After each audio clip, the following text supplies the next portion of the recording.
It's time for another lap around the track with all the latest in motorsports interviews.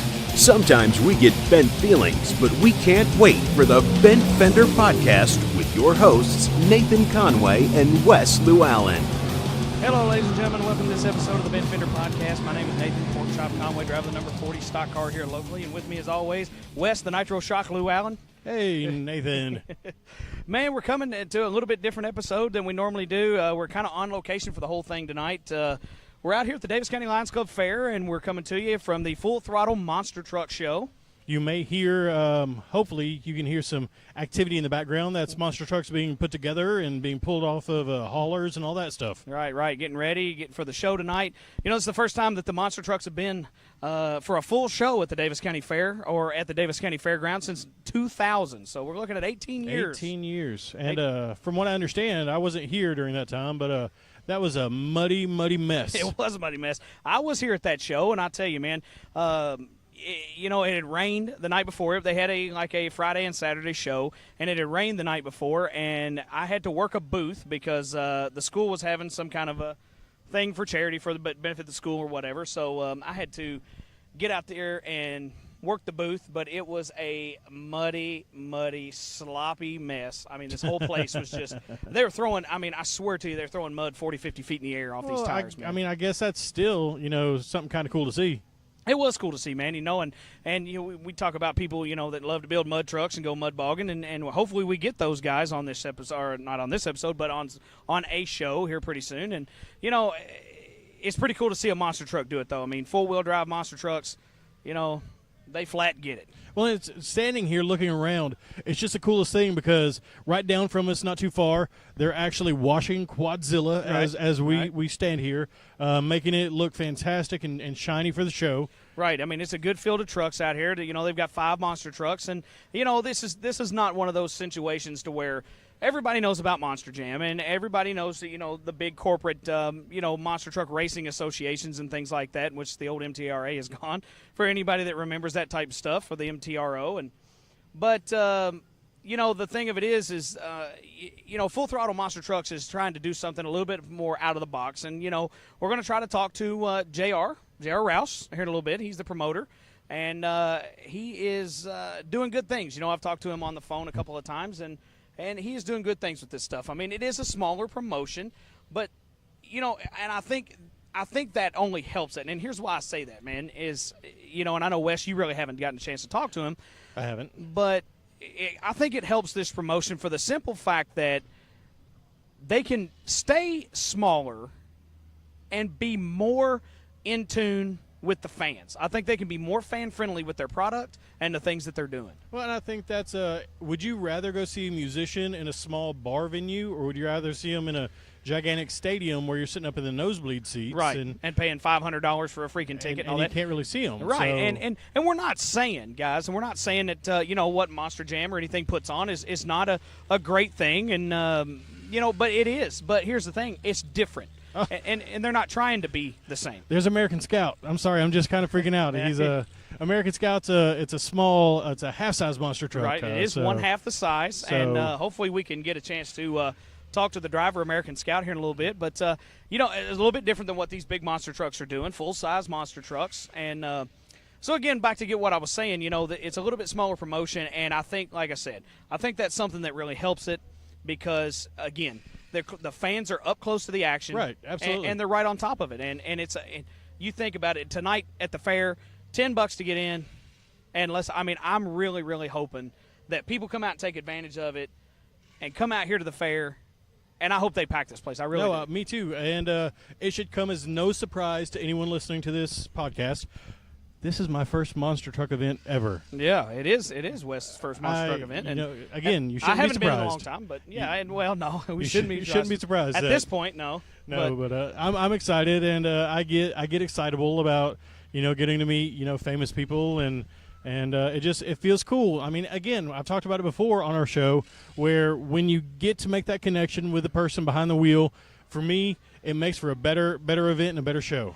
I think it does, and I don't know, man. I'm glad that you're going to be a part of this and come out and see what's going on at the fair. You know, I mean, you've never really been to the Daviess County Fair. No, this is my first time doing that as well. So that's pretty cool. And you know, your first time here for that, and your first time seeing these big monster trucks up close. And who doesn't love a funnel cake and a foot-long corn dog? Yes, they absolutely have it over there where the I mean, you can smell all the fair fairs. food from where we're at, so you know it's killing me. But the cool thing about it is, man, you know, we're here in the pits, and you know, been talking to JR and his gang out here, and before we got here, and we're kind of just setting up to get ready to do the interviews, and they've been nothing but gracious to us, man. You know, and we've got to just kind of walk around the pits. You can get right up to the trucks. The drivers don't care. And they love to see fans, and they'll talk to anybody. I mean, you know, we've talked to a couple of them, and just briefly, you know. I mean, just let them know who we are, and you know, not to be afraid of of what we're doing. So no, it's cool stuff. Don't be afraid of Wes. No, I promise I won't, you know, fanboy out too much. At least not now. Well, it's okay if you do, man, because I mean, you know, this is something that, of course, you know, you've been going to dirt tracks in different places, especially with the, you know, especially what we did at Windy Hollow, you know, a week or so ago with the Quick Six and our first foray into pit interviews.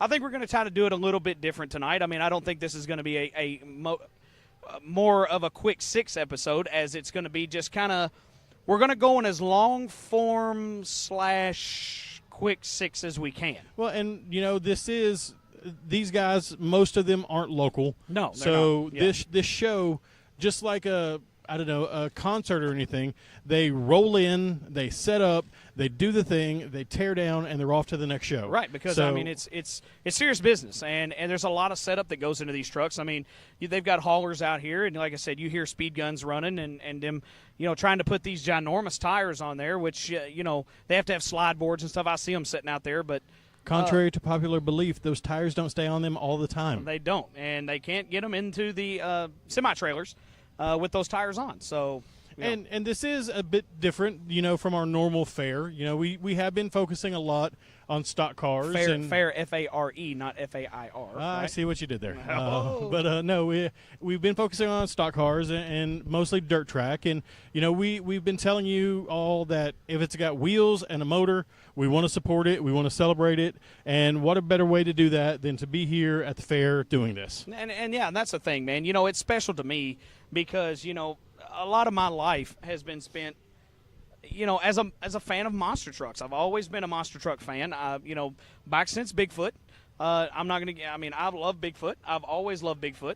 That's been my, you know, go-to for years as my favorite monster truck. And I'm not saying that there's not any room for any others, but what I'm saying is, you know, that was my childhood, you know, and right. I was around when Bigfoot, you know, not quite first came on the scene, but, you know, fairly early into the career of Bigfoot.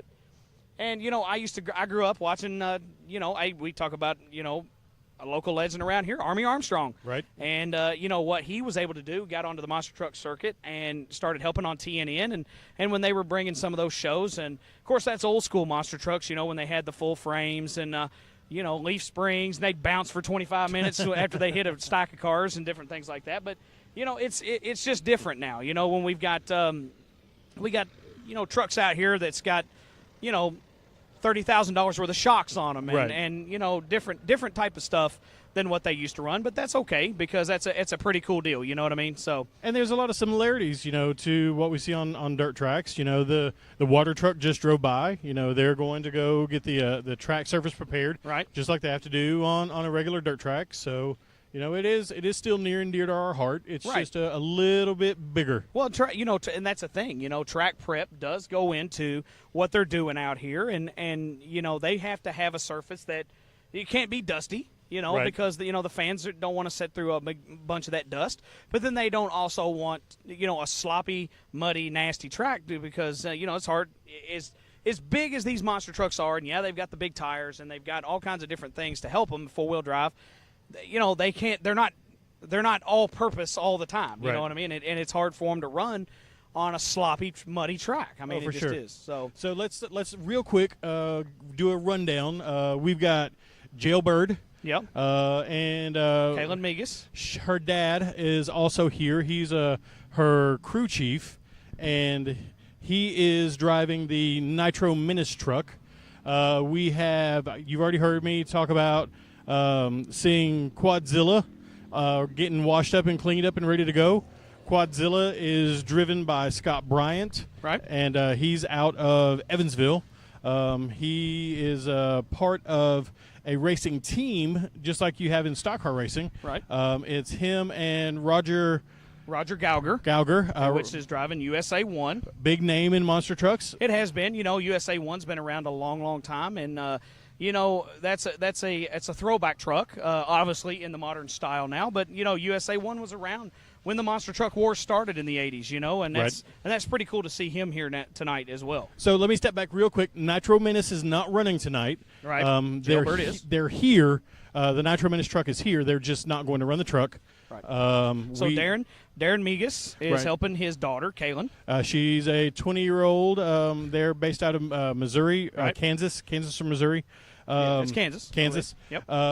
We were told that Stomper was going to be here. Right. But due to some technical issues, he was not able to Right. race tonight, which is why Jailbird is here. Right.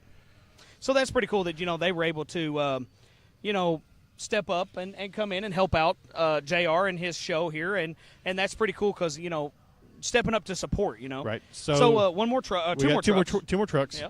We've got 100% Monkey Business. Right. That is owned by Thomas Borders. Right. We've learned that Thomas has stepped more into the announcer role with the Full Throttle Monster Truck Show. So the truck, is actually going to be driven by his dad, Don. Don Borders. Yep. And last but certainly not least, we have Gunslinger.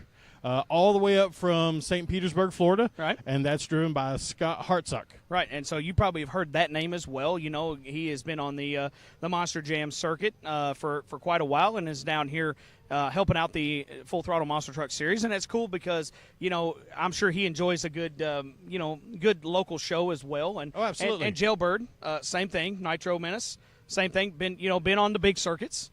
But, love coming down here and running them. And so I think it speaks volumes. It'd be cool to talk to him. I think it's cool. You don't forget where you came from. No, absolutely. It doesn't matter how big you get. You always have time for the small guys. Well, I did hear the driver of Stomper was supposed to be here tonight, and that's Joe Nichter. He's fairly local as well, and right out on LaGrange, so not very far away. So it's pretty cool because two trucks are from Evansville. Right. One from Terre Haute, which is the Borders truck.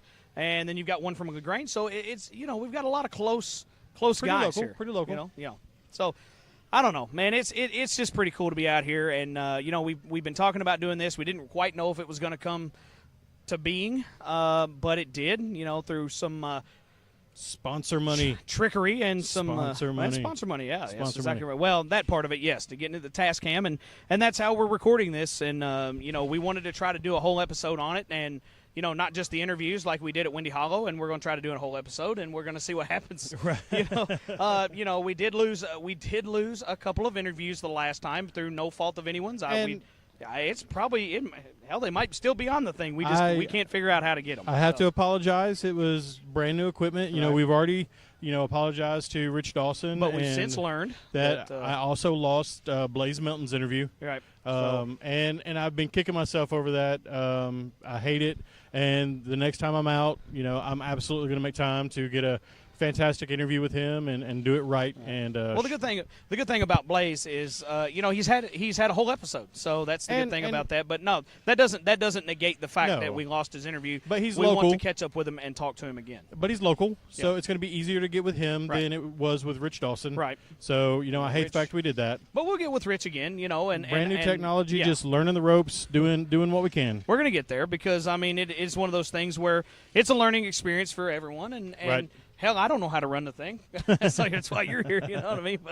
But it's a good time, man. And this is going to open up a lot of doors for us. I think it is, and people seem to be taking to it. The first episode of Quick Six has already come out, and we're good. Right, and I think we got a good response to that, and tried to, and believe it, guys, it's not a video podcast. We have heard you, and we have. I don't want to sound like Jimmy Carter, but we have heard you, and we fully well understand how cool it would be to have a video podcast, especially for something like the Quick Six. Maybe not the full interviews, but you never know. And maybe start small and then work up. And that's the thing, we've talked about sustainability and not growing too fast. And, I'm trying to take pictures of the interviews when they happen, right, to give a visual component to it. So we're trying to do what we can for you guys, and just bear with us again. We're starting something new, and Rome wasn't built in a day. And I think we have to caution ourselves and everyone too, is that while we know you guys want a ton more, and we want to give you a ton more, and we really, really do. For sure. Obviously time is one thing that works against us sometimes.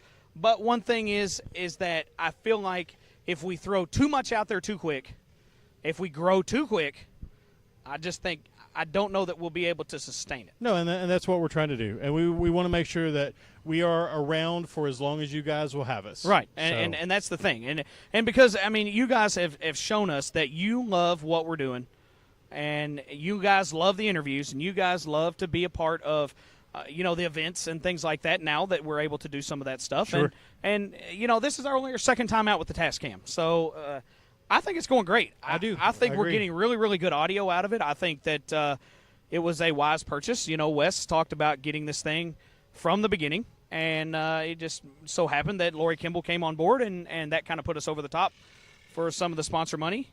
And it helped out. It really did. So, well, speaking of sponsors, we love our sponsors. We do love our sponsors, and we love everyone's sponsors because they make racing go around. So it's true. High Octane Racewear and Graphics, Willie's Carburetor and Dyno Shop, Lori Kimball Home Realty. We've got Fairview IT Management, Martin's Towing and Recovery, Chad's Barber Shop, Glenstone Construction, Fairview IT Management. Did I say them again? Say them as many times as you want to. Hey, we can say them as many times. We're not down there today, but that's okay. Slingshot Media. Slingshot Media Group, Red Star Graphics. We forgetting anybody? Nope, I think that's all of them. Is that all of them? That's all of them. Well, you can find us on Apple, iTunes, Google Play, Bean, Podcast Addict, Stitcher, TuneIn, Spotify, YouTube, iHeartRadio. Yeah, we're on iHeartRadio. Websites, which we have two websites for you to find us on, thebentfenderpodcast.com and ConwayRacingTeam.com. And, you can find us on Instagram at Conway Racing. You can find us on, plenty of places on Facebook, Conway Racing Team, and the Bent Fender Podcast.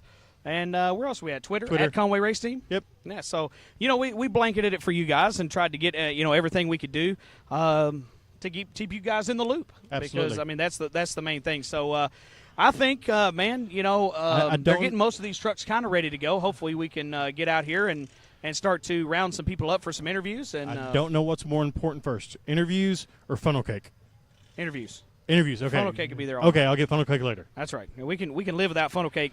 What we can't live without is monster truck big interviews. monster trucks. So anyway, we're going to take our first break. We're going to come back on the other side, and we're going to fire it up and rip it. So we'll see you guys in a minute. Are you looking for a hometown barbershop specializing in the best haircuts in Western Kentucky? Master Barber Chad Thompson has everything you need to keep you looking sharp for not only your special occasions, but for every day as well. Offering a line of haircut products to take care of your hair between cuts. Walk-ins are welcome, and you're always going to find friends and neighbors at Chad's. You can find Chad at 10655 Highway 764 in Whitesville, Kentucky, or you can give him a call at 270-903-8183.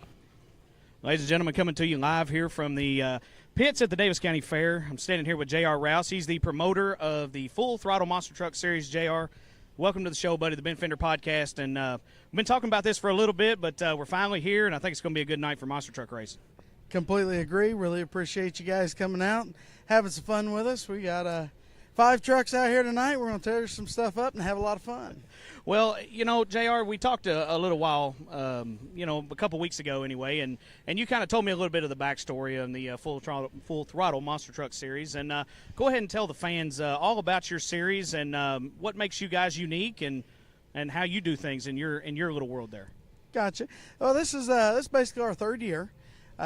This is our first show ever in Kentucky, so we're very glad to come down here. We're Indiana-based, Central Indiana. Our goal is to bring entertainment to the places that normally can't get it. We have some trucks here tonight. Matter of fact, 4 of them that either have ran or do run with some of the bigger series. We have Gunslinger out here tonight. Several people have seen him on TV. USA1. We've got a really cool rookie and Kayla Minguez and the Jailbirds. So we're kind of unique. We're lucky enough to be able to bring some of these big names into the small places. Well, I know that we've seen, a lot of people know mainstream monster trucking, for lack of a better term, and they see it on TV and different things. But a lot of those shows, it seems already different that we're back here in the pits with you, and you're just up close and personal with everyone. It's a pretty cool deal versus that. Well, and that's the great thing about the county fair. The worst seat here is equal to the best seat any stadium that you can go to. Right. You are right on top of the trucks, which is great. You're not fighting 10 to 50,000 people. Right. So you can actually come down during the pit party and stuff and be personable with them. The drivers actually can talk to their fans. And that's one of the things they really enjoy. When they come do these shows, they actually can talk to the fan other than having thousands of people all lined up and here's a quick autograph, thanks, and move right on. Right. So they have a lot of fun. These guys been out here. We've been traveling, so we just came in town today. But like the last fair we were at, they were 3 days early. They were out there just mingling with the people and having fun.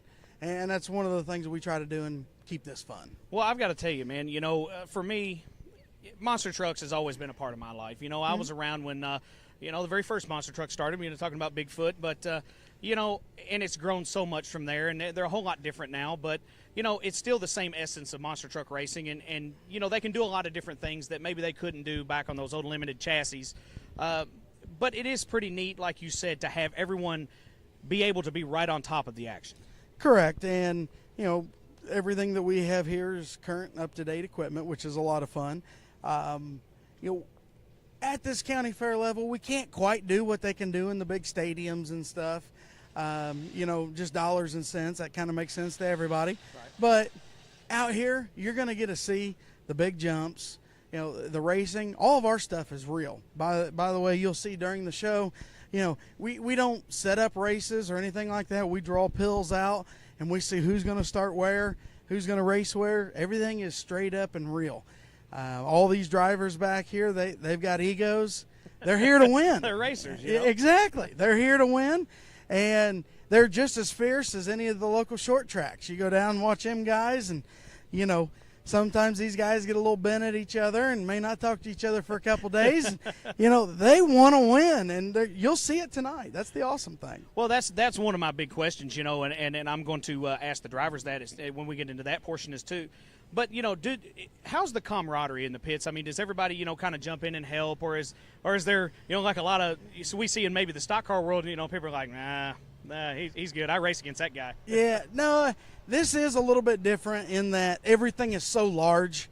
It takes so much energy to do things. Right. And unfortunately, with the fair series, you can't take 4 or 5 people with you. You're lucky to have 2 people.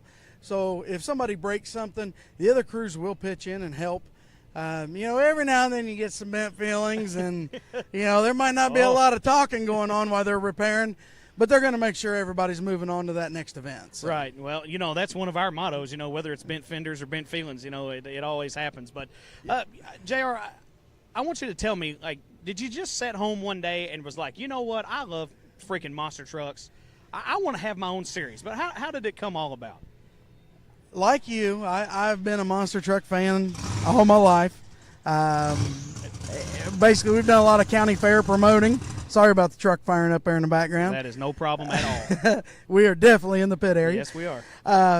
But no, we've done a lot of different events, demolition derbies, different kinds of racing and stuff. And I've been promoting county fairs for about 12 years now. And there's just kind of a lack of high-level motorsports. Right. A lot of places have a big truck and tractor pull, but a lot of kids don't like to sit through that. So this is something totally different, and just trying to fill that gap. And that was the initial reason to get started. And then I've met a lot of people through this, and a lot of good drivers, and we've had some excellent shows. So we've taken and just kind of expanded it. We're at an 11 race series this year. Right. So we're very proud of that, and we look forward to growing even further next year. Now, did it start last year? Was the year of its infancy, or have you been a couple of years now? Yeah, 2 years ago was actually our first season. We did 4 shows.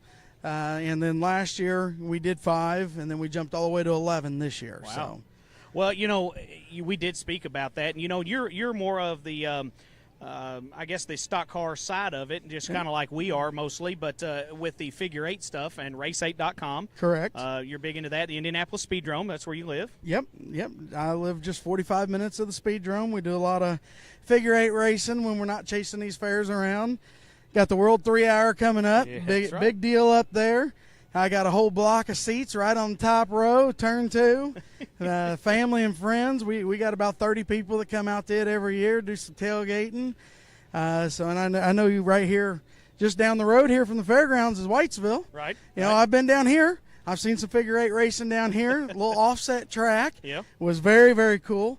Actually, the night I was down here, I believe Artie Beware won. So that was a lot of fun. The fans of this show might know that name. I would hope so. I think they might know it. That guy's just a little bit of a legend. He might be just a little bit.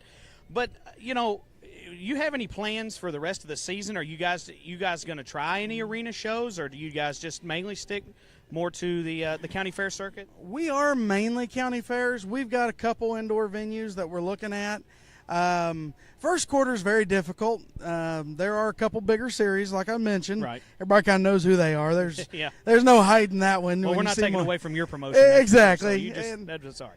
So you got to kind of work around their schedules and stuff, and Right. you got to make sure what you can do in places. But there's a couple small arenas we're working with, and it's just, I don't know if it's going to happen this year or within the next couple, but you're going to see these trucks inside.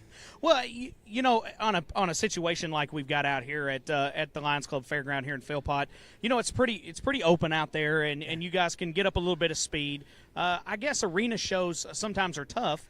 You don't want to end up in the crowd. So. Correct. And it's kind of a catch-22. The trouble with the summer months is there's so much going on. Yeah. You got 4-H, you got all the little racetracks. And everybody knows there's just 100 different things going on through the summer. So that's what makes the winter shows a little bit attractive. But like you said, it's a very small arena. Out here tonight, this is actually one of the bigger arenas we've been in this summer. Right. So we've got excellent length, pretty good width.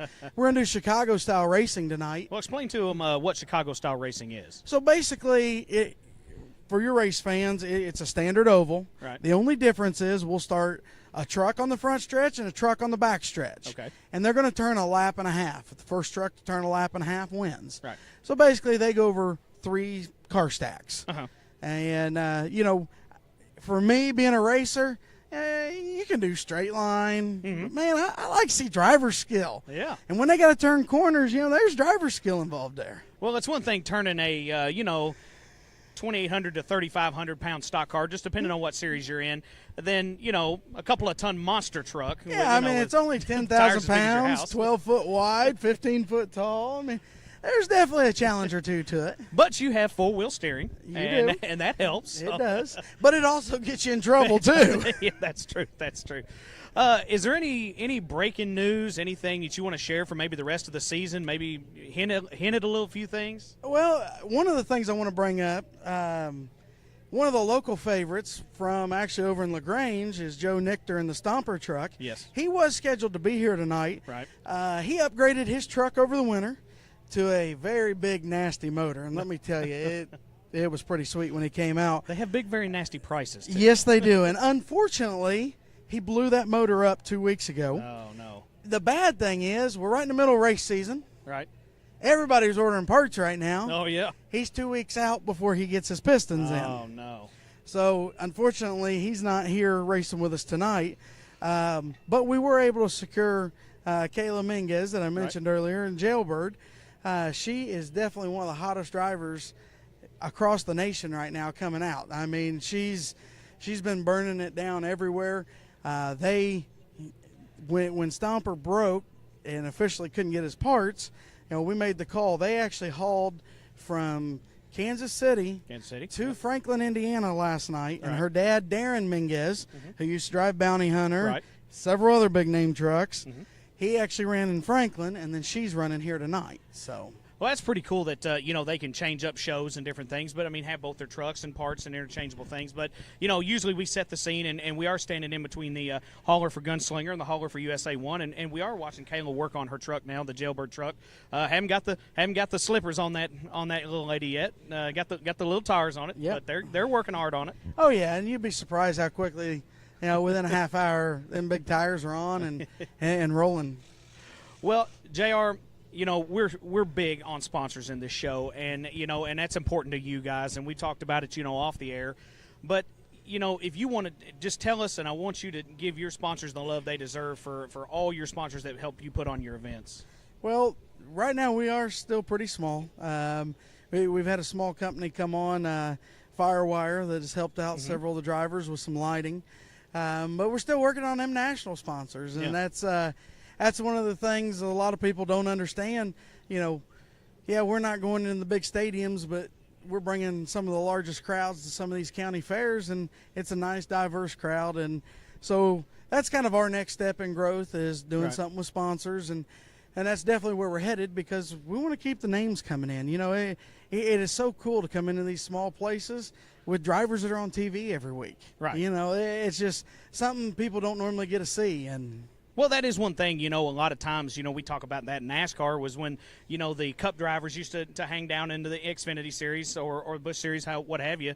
You know, it is big where these guys and ladies can come in and run some of these shows, and it's not beneath them, you know what I mean? No. It's absolutely because they get to drive their monster truck. Correct. And it's just another night driving a monster truck, whether that's at the Daviess County Fair or the Houston Astrodome.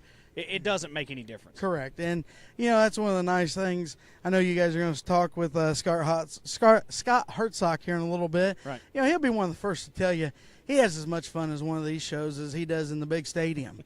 You know, and it's all getting to interact with the fans. And that's the most fun with this. And that's the best thing, because, you know, you got the pit party as part of every show. Yes. You know, that's a big thing in monster truck racing, and is the pit party where the fans can come back and see the trucks, you know, talk to the drivers, get autographs, and take pictures. And that's no different with your promotion. Right. Correct. And at 5 o'clock tonight, we're going to start that down on the end. And I got a TV station, a couple different radios here, so got a lot of different interviews. You got a podcast here? Hey, got this great podcast. That's right. Not well, just we a appreciate podcast, that. a great podcast. Well, JR, buddy, we you know, from us to you, man, it was cool to be able to talk to you and to let you tell about your series here. But where can they find you online, and how can they contact you and connect with you? Yeah, well, our website is fullthrottlemt.com. Okay. MT is obviously for monster trucks. And then the easiest way is right there on Facebook, Full Throttle Monster Trucks on Facebook, Instagram, Twitter, all those good places. We try to post a couple hundred pictures from every single show, so you can keep track on us, where we're at and where we're going. New shows do pop up from time to time. All right. I wish we had a couple to announce tonight, but we don't just yet. That's okay. But we are looking at a couple other fairs kind of right here around Kentucky, and we're going to have some fun next year. Well, it's a good market to be in, and we hope that you know, Yes. instead of just letting Indiana have all the fun, Indiana Exactly. or other states, we want Kentucky to have some fun too with the monster trucks. So, again, from us, man, and you know, on behalf of the fair, we appreciate you bringing them back. Hey, you know what? It's all about having a good time, and I think everybody out here is going to have a great time tonight. Hope you get to talk with some fans. Everywhere we've been this season has just been a blast. Made a lot of new contacts, a lot of new friends, and I know you got a lot of people over kind of the Jeffersonville area, Jeffersonville, Indiana, and Louisville area. We are going to be over in LaGrange in August. Small fair over there, but good place to come out and have some fun. Might even see a couple of them Speedrome guys there. You never know. You never know. Well, JR, we'll let you get back to it, man. I know you got a busy night, and we wanted to touch base with you so that way you can get your thing going there. And we appreciate you taking the time to come on the podcast with us. No problem. Thanks for coming out, guys. You know Fairview IT Management is your one-stop shop for all your home computing needs. But did you know they are also one of Owensboro's leading business automation services, offering network automation, system administration, and remote managed support? Fairview IT Management can become your help desk to help you reduce staffing costs and keep your bottom line low. Give Gabriel Kirtley a call at 270-228-4339 for all your business technology needs. And we're back at the pits here at the Daviess County Fair. Standing here with Don Borders. He's the driver of the 100% Monkey Business Monster Truck. And Don, 30-year veteran of the monster truck world in the sport. And tell us about some of your career there. Well, I'll tell you, I started out a little over 30 years ago running my Mistress Monster Truck. It was a challenge. Somebody challenged me to build a monster truck. So 6 months later, I brought it out and started running. It took a few years to get the MTRA to get me certified as a Class A driver. But I'll tell you what, I've had a lot of fun. My son's growing up in this. He's 32 years old, and he's doing the announcing here tonight. Right. And it's going to be a lot of fun. Yeah, your son, Thomas, is a driver as well.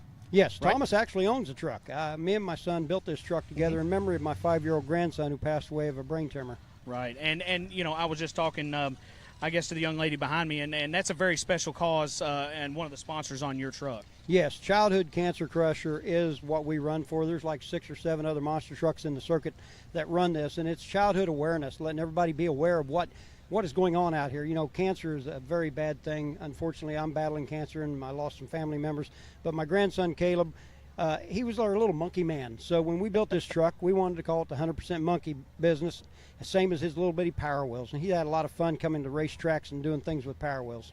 Well, that's a pretty cool story, how, you know, that the name got started and different things like that. But, you know, you talk about way back when, and somebody challenged you to build a monster truck. Were you just a fan of it before that, or you just like, you know what?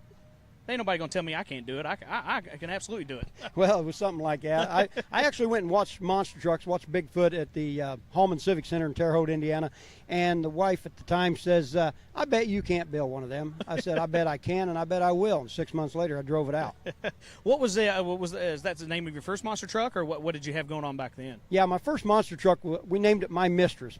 We went to the local school, and tried to get the kids to come up with a name for the truck. Nobody could come up with anything we liked, so the wife looked at me. She says, "You ought to just call it your mistress. You spend more time with that truck than you do with me." So it stuck.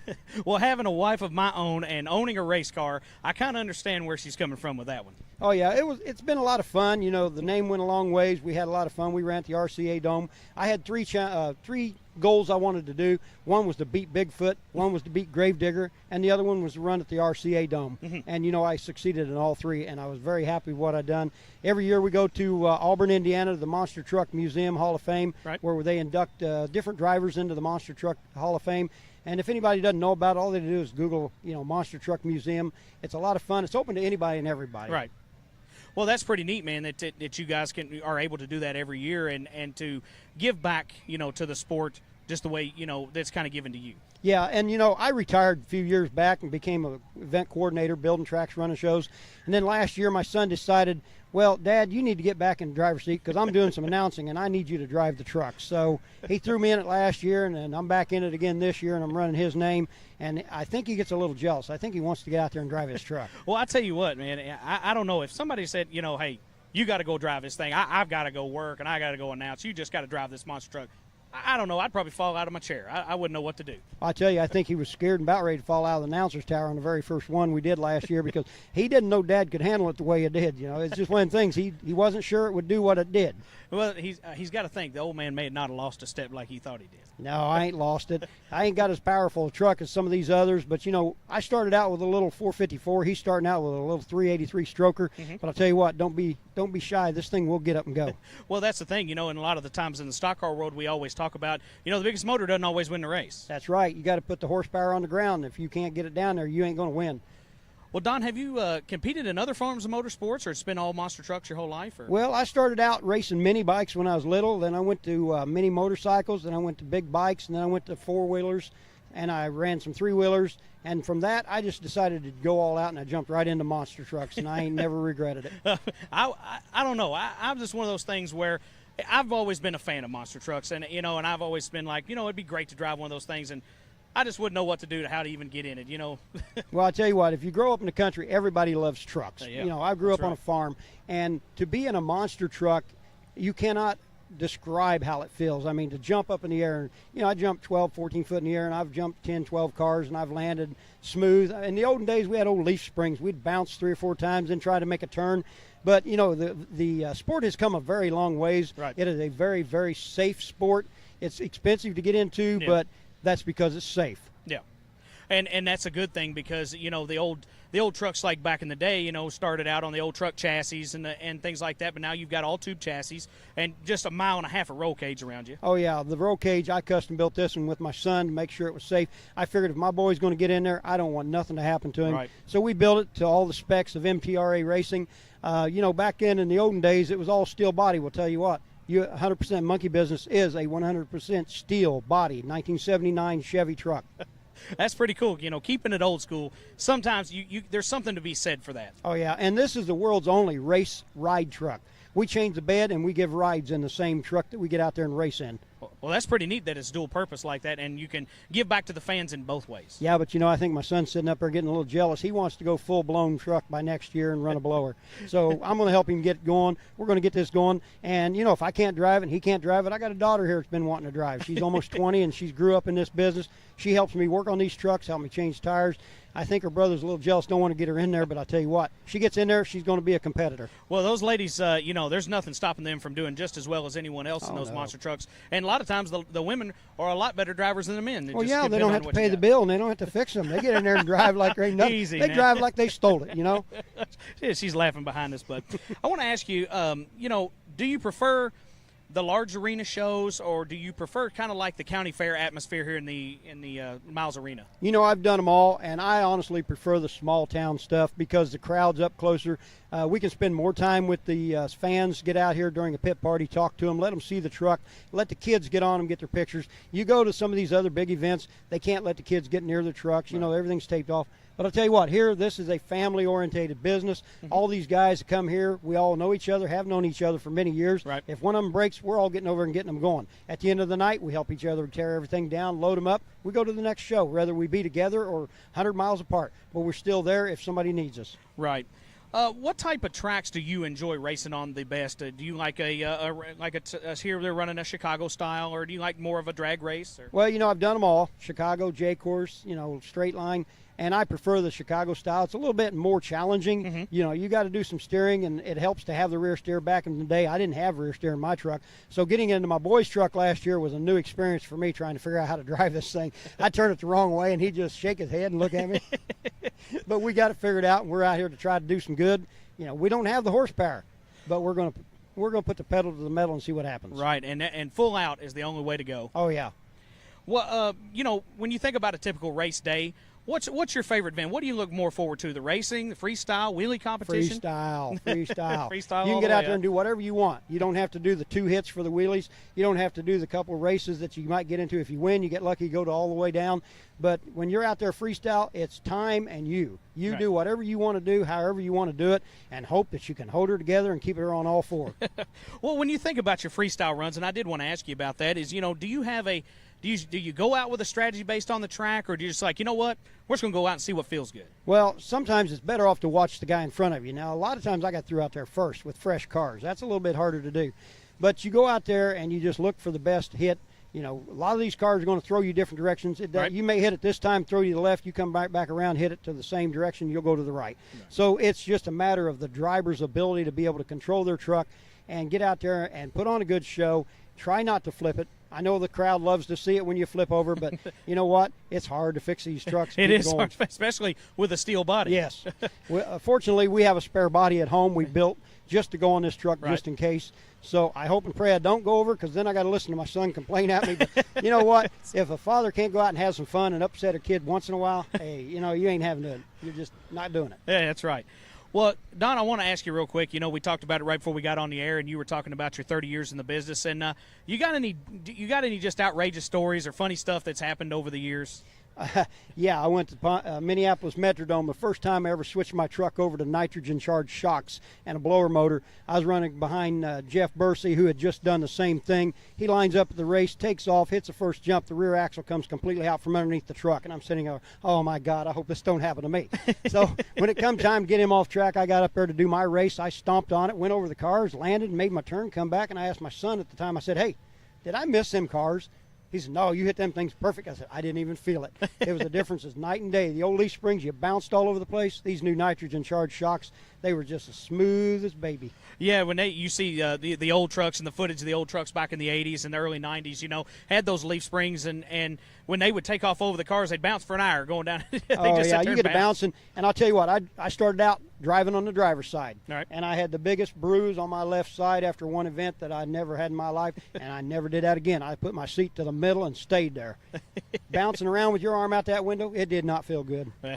So, well, again, that's kind of the old school way they did it. They drove and leaning out the windows looking at the cars and different things like that. But, Don, we're really, really big on sponsors here, and we know that it takes a lot of money to do this, and you guys got a couple of people that you'd like to thank. I'm sure your sponsors and your crew, so go ahead and let loose on that now. Yeah, All-Trans Transmission out of Terre Haute, Indiana, helped build our dry shafts, keeps us going with our transmission. We got Fleece Engineering out of Indianapolis, who built this 383 stroker after my son went down to the Trucks for Kids program in Princeton, Indiana, and blew up his motor, doing a little exhibition for them. They jumped on board and helped us out. You can't name all of them because there's so many people here and there. Right. Just people come to the house every once in a while, give you a helping hand. We like to thank everybody that gets involved, especially our family, for putting up with us. You're trying to drive home late at night after a show, half asleep, falling asleep, and they holler at you. It gets rough. They get tired of hearing us always run out in the garage making noise, but my wife and daughter, they've really been understanding. And my son, he just comes over as much as he can, brings the granddaughters. My granddaughters are into it. They know what the truck's about because it was their brother. Right. So we're going to keep this family thing going as long as we can. And I can tell you one thing, folks. If you can get your child into any kind of racing, it doesn't matter what it is, you don't have to wonder where they're at on Friday and Saturday night. Absolutely. You don't have to wonder what they're doing with their money.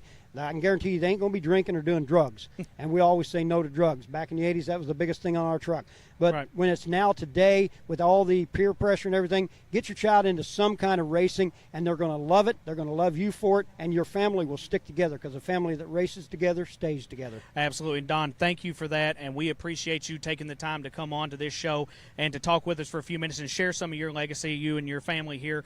And, family-run business, that's a pretty cool deal. And, good luck tonight, and we appreciate you coming on and hope you come back again. Well, thank you, and I want to thank you for being here tonight and getting this announced. For all the folks that are listening to this, you missed a good show. You should have been here. So if you get a chance to come back another time, come on down here and enjoy it. Well, real quick before we get off the air, how can they find you guys? Is it on social media? You got a own website? Or? You can go on Facebook and look up monkeybusiness.com or Monkey Business Racing, and you'll be able to come onto the link and find him and show where we're going to be, what we're doing with the truck, constantly changing this truck. My son has made the money doing the announcing, and I've been racing it, and every penny has been going back into this truck this year to make it bigger and better for next year so that everybody will say, wow, what happened to that thing? Monkeys are wild. Well, that's the true essence of racing, and that's how you're kind of supposed to do it. So, Don, appreciate you coming on, man, and good luck tonight, and we look forward to talking to you again. All right, thank you very much. And we're back here in the pits at the Daviess County Fair, standing here with Colton Kaiser, driver of the American Scout Mini Monster Truck. Colton, tell us all about your truck there and how it's just a little bit different than these big trucks. I'll tell you what, it is a fun beast to drive. One of the major differences between my truck and the full-size truck, being a mini monster truck, is it's about half the size of a full-size monster truck. But my truck and Gunslinger and all the other trucks here, we're all running the same safety equipment. We're all running the same 5-point harnesses, head neck restraints, full fireproof suits, nitrogen shocks, everything. So, being that it's a little different, but you get to go out and do pretty much the same thing that the big guys do. Oh, absolutely, yeah. It's a lot of fun going out. Here we got about a 4 or 5 foot tall jump out there. It's steep pretty high. Gonna go I out see there. We're staring at it now, yeah. Oh, yeah. Gonna get some huge air. Well, Colton, what got you involved in the sport? Well, just like Don said, he started off racing, smaller stuff, motorbikes and mini bikes. I started racing quarter midgets when I was about 7 years old. Wow, circle track. Yeah, and just like him, once I got introduced into monster trucks, I never looked back. Well, have you been involved in any of the arena shows, or are you like more of the county fair circuit, or? Just like he was saying, I've done both. I personally prefer the county fair stuff, mainly because the food afterwards is great. Absolutely, yeah. Don't forget about that now. What type of tracks are your favorite? Do you guys, if I see you've got another one here that you compete with, and do you guys run the Chicago style course or any of the different drag stuff? Yeah, usually whenever we do these shows with Full Throttle Monster Trucks, I'm racing against Cameron Enlow with the Confusion third scale monster truck. Right. And we just go out there, we do whatever we hit, whatever's out there for us. 9 times out of 10 we do Chicago style. Mm-hmm. There have been times where we've done straight line racing, just kind of getting that old school feel in a new right. school truck. What do you guys compete in the same events as some of the bigger monster trucks in racing, freestyle? Oh yeah. Usually first me and Cameron will go out, we'll race right after wheelies or donuts or whenever, and then we'll go out and we'll do our little freestyles. Right. Sometimes they'll have us do donuts, wheelies, and whatnot, but it's just all fun. Well, on your freestyle runs, I asked Don this a minute ago, and do you have a strategy that you try to stay with, or do you get out and just do it as you feel it? Yeah, I usually what I'll do is I'll go out, I'll scout the track out, see what there is for me to hit, and then I just go out there, slowly inch the throttle towards the floor, and by the time it's there, I just close my eyes and watch my landings. It's just it just seems crazy to think, you're going to go over something like that and some of these big jumps and cars and different things, and it's just got to be a pretty cool feeling. Yeah, there is no words to describe what it's like to go out and get 15 feet of air, and even a mini monster truck, you know. Some you wouldn't expect to go out there and do that, but it's, there is no words to describe. It's just, it's more or less that roller coaster feeling, that drop in your stomach, and then once you feel the truck land and you realize you're okay, you just just keep on going. 3% more. That's the way I look at it. There you go. Do you find that it's a big family like it was? So you've got experience from the stock car side, or the circle track side, but do you find it different, or is it kind of the same? It's pretty much the same. We're all one big dysfunctional family, I guess you could say. I know how that feels. We all help each other out. We're always there for each other. After the shows, whether we're helping change a transmission till 2 in the morning on a truck, or we're all out getting dinner at midnight. We're all one family. Well, at least the dinner's here tonight, and we can enjoy some of this fine fair food. But do you have any crazy or funny stories you'd like to share with the fans here? Oh man, well, actually, so usually when we're out here doing these little county fair circuits, I like to bring my 4-wheeler out. Just something to get from the track to the truck to the trailer and all that. Well, currently my 4-wheeler's in the shop. We had a head gasket leaking. So I went out and bought a little pit bike, it just for fun.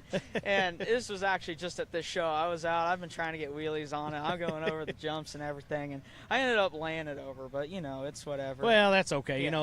At least you've got the ultimate 4-wheeler out there and sitting out there. We can see it sitting at the end of the track. Yeah. The pit party's going to be starting here soon. But Colton, it's just like we talked with Don. Sponsors are huge with us. Sponsors and crew are huge with us. So tell us about some of the people that help you out. Well, first I'd like to thank my dad, who's here to kind of take care. He works on the truck. I help him out a lot. I'm learning from him. He also puts up with all my broken axles. And yesterday we were doing a show, and I actually blew apart the accumulator on my shock, which is essentially what holds all the nitrogen and all that. So, right behind. Yeah, I see him over there. Joey Nectar, the driver of Stomper, legend in the sport. Legend, yeah. Yep, just like Don's friend Jeff Bursey. But yeah, like I said, first gotta thank my dad. I gotta thank one of our good buddies over at Brennix, who actually build a lot of our axles, our inner axle shafts, keep those together. Got to thank the childhood Cancer Crusher tour, all them. Absolutely, yes. They've been, we've done a lot with them. I actually, me personally, I had one of my buddies, he passed away late 2015 from childhood bone cancer. So as whatever we can do, for any of those organizations, we will, and most importantly, probably one of the biggest, I guess you could say, sponsor of this sport is the fans. The fans, without the fans, right, we wouldn't have been able to do this sport for the past 50 years. Absolutely. Absolutely, and that's one of the biggest things. If we don't have the fans in the stands, we're not going to have the trucks on the track, and that's a big thing. Is you guys are out there working hard, you spending your hard-earned money to put on a show for those fans, and they need to support you just like you support them. Oh, absolutely. Well, Colton Kaiser, driver of the American Scout Mini Monster Truck, buddy, we appreciate you coming on with us. And, buddy, how can they find you on social media? So if you go on Facebook.com, look up American Scout Mini Monster Truck, and it should pop up there at the top. And then if you're on Instagram, look up Colton Kaiser Driver, no spaces, no capitals, and you should be able to find us there. Looking, on Instagram, we post a lot of our runs, a lot of the pictures, right, a lot of our highlights from the shows. So a lot of presence on social media for you guys, and doing good things with it, I see. Oh, yeah, absolutely. Well, Colton, again, good luck tonight, buddy, and we appreciate you coming on. And, from the bottom of my heart, appreciate you supporting us and taking the time to do it for us. Absolutely. Thanks for having me on. All right, we'll take a little break. We'll be back at the Daviess County Fair. Awesome. Having trouble getting your business vehicle noticed? Want your race machine to look sharp on and off the track? Give Josh Tyler a call at High Octane Wraps and Apparel. They specialize in high-quality vinyl graphics as well as full vehicle vinyl wraps. They can handle jobs of all sizes, whether it's your racing go-kart all the way up to your semi-truck. With a quick turnaround and design and install, you can truly call today and look good tomorrow. Give them a call at 270-929-2605 or stop by their shop located at 2531 West 2nd Street in Owensboro. And we're standing here in the pit party here at the Daviess County Fair. We're standing here with Cameron Enlow, driver of is this the third scale monster truck, or is it just a mini monster truck? It is the third scale monster truck. Well, buddy, tell us all about yourself. How'd you get started into the sport, and tell us about your truck here? I got started in the sport. I went to the Monster Truck Hall of Fame, which is in, I think, New Albany, and my sponsor is Mark Pedersen. Right. He asked me if I would drive, and that very same day I asked the person who built Colton's monster truck that if he would build me one. But now that I think of it, that I'd be driving his and he'd be driving the same size. So I'm glad I kind of got with him first. Right. So, and then it just got crazy after that. Right. Like, I don't know how to explain it. Well, tell us about how your truck's built here. Is it we were talking to Colton and how his was kind of a different type of chassis. It was kind of like the big trucks, but is yours a little different or kind of the same? It is more the same, because if you just take my body off and you take off one of the bodies off of the bigger trucks, it will look similar, but just in a smaller size. Right. Well, I got to ask you, in your short career now, you young man, and have you competed in different forms of motorsports before you got into this? No, I have not. The only thing that I've driven before this was a four-wheeler around my field and my dad's truck. Well, there you go. I didn't know if maybe you came from racing dirt bikes or go-karts or anything like that, but nope. Do you normally just follow the Full Throttle Monster Truck Series? Are you kind of a staple member of that? Kind of. I do a lot of other things. I do this Monster Truck Series, and I have one more that's going to start soon. Oh, yeah? What, any news on that or anything you want to talk about? That one, I'm just going to be heading up to Wisconsin a lot. Wow. I have 3 shows up there. It's going to be really fun because I'm with all the other guys, I'm with new guys, I'm with everybody else. Right. Well, now, in your short time in the series here, can you tell us about how, if you guys kind of like these county fair arenas and things like that, is that your favorite so far, or is that kind of the only thing you've got to do so far? It's not really the only thing I've got to do, but I've done inside arenas, I think only one time. Right. But outside arenas, it makes it so much better because the inside, sometimes the fans don't work and it just doesn't feel right. But when you're outside, you get to feel the real dirt, real thing, and it's everything around because you get to see everybody around you, and it feels so much better. Well, talk about when you start racing and freestyling and different things. Do you have a certain type of track that you like the best? Do you like the Chicago style like we have here tonight, or do you like a little bit different racing? My favorite racing is a J-hook race, which the first time I did it, you had 3 hills, and you jump the 3 hills and you turn the corner and then you hit the last jump. Okay. That one's a fast way of doing it because you don't want to be out there for a lot of time because then it takes too much of a show. Yeah. So you want to have something fast, exciting, and just anything that works in that particular area. Right. When you think about a typical race day and you guys go through some of the same events, with your racing, freestyle, and different things, what's your favorite event on a race day? Has to be freestyle because my go-to advantage is I don't think of anything I want to do. Right. I just look at the track and I just go at it. Well, being a young kid, that's one of those things that kids are known to be full out all the time, and it kind of suits you to be in something like this and be able to go at a track like this. Yeah, and it feels so good because once you jump your first car, your bus, you feel like you can do anything. But until you start, when you first roll your truck, you feel like you're down to square one because you don't want to do it again. Right. But you also want to do something good for the fans.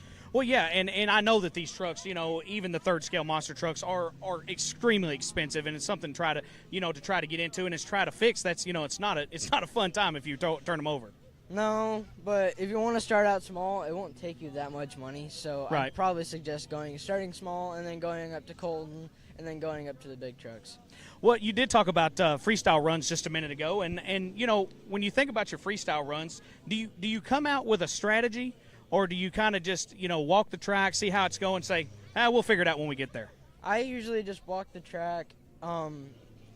Sometimes I do it where it's just whatever I think goes, and sometimes when I have my headset plugged in, I don't listen. I don't listen to my dad. Right. And it's just so many things that go through your head. Well, how do you find, in this sport, the camaraderie among the drivers? I mean, do you guys have, pretty much everybody's got a pretty good relationship, or? Yeah, because the first show you start meeting everybody. Right. And by the middle of the series, you get to talk to them. You're feeling like they're your own family. Well, you think about your short career so far, and hopefully you're going to have a very, very long career, especially in this sport.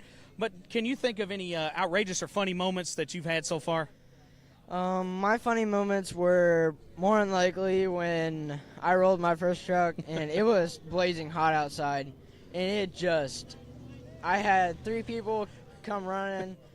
My uncle, he felt like he skipped on water to get to me, which that makes it feel so good to me that they still care. Right. And that's always one thing that you want to know, and it feels so much better when you know that somebody cares.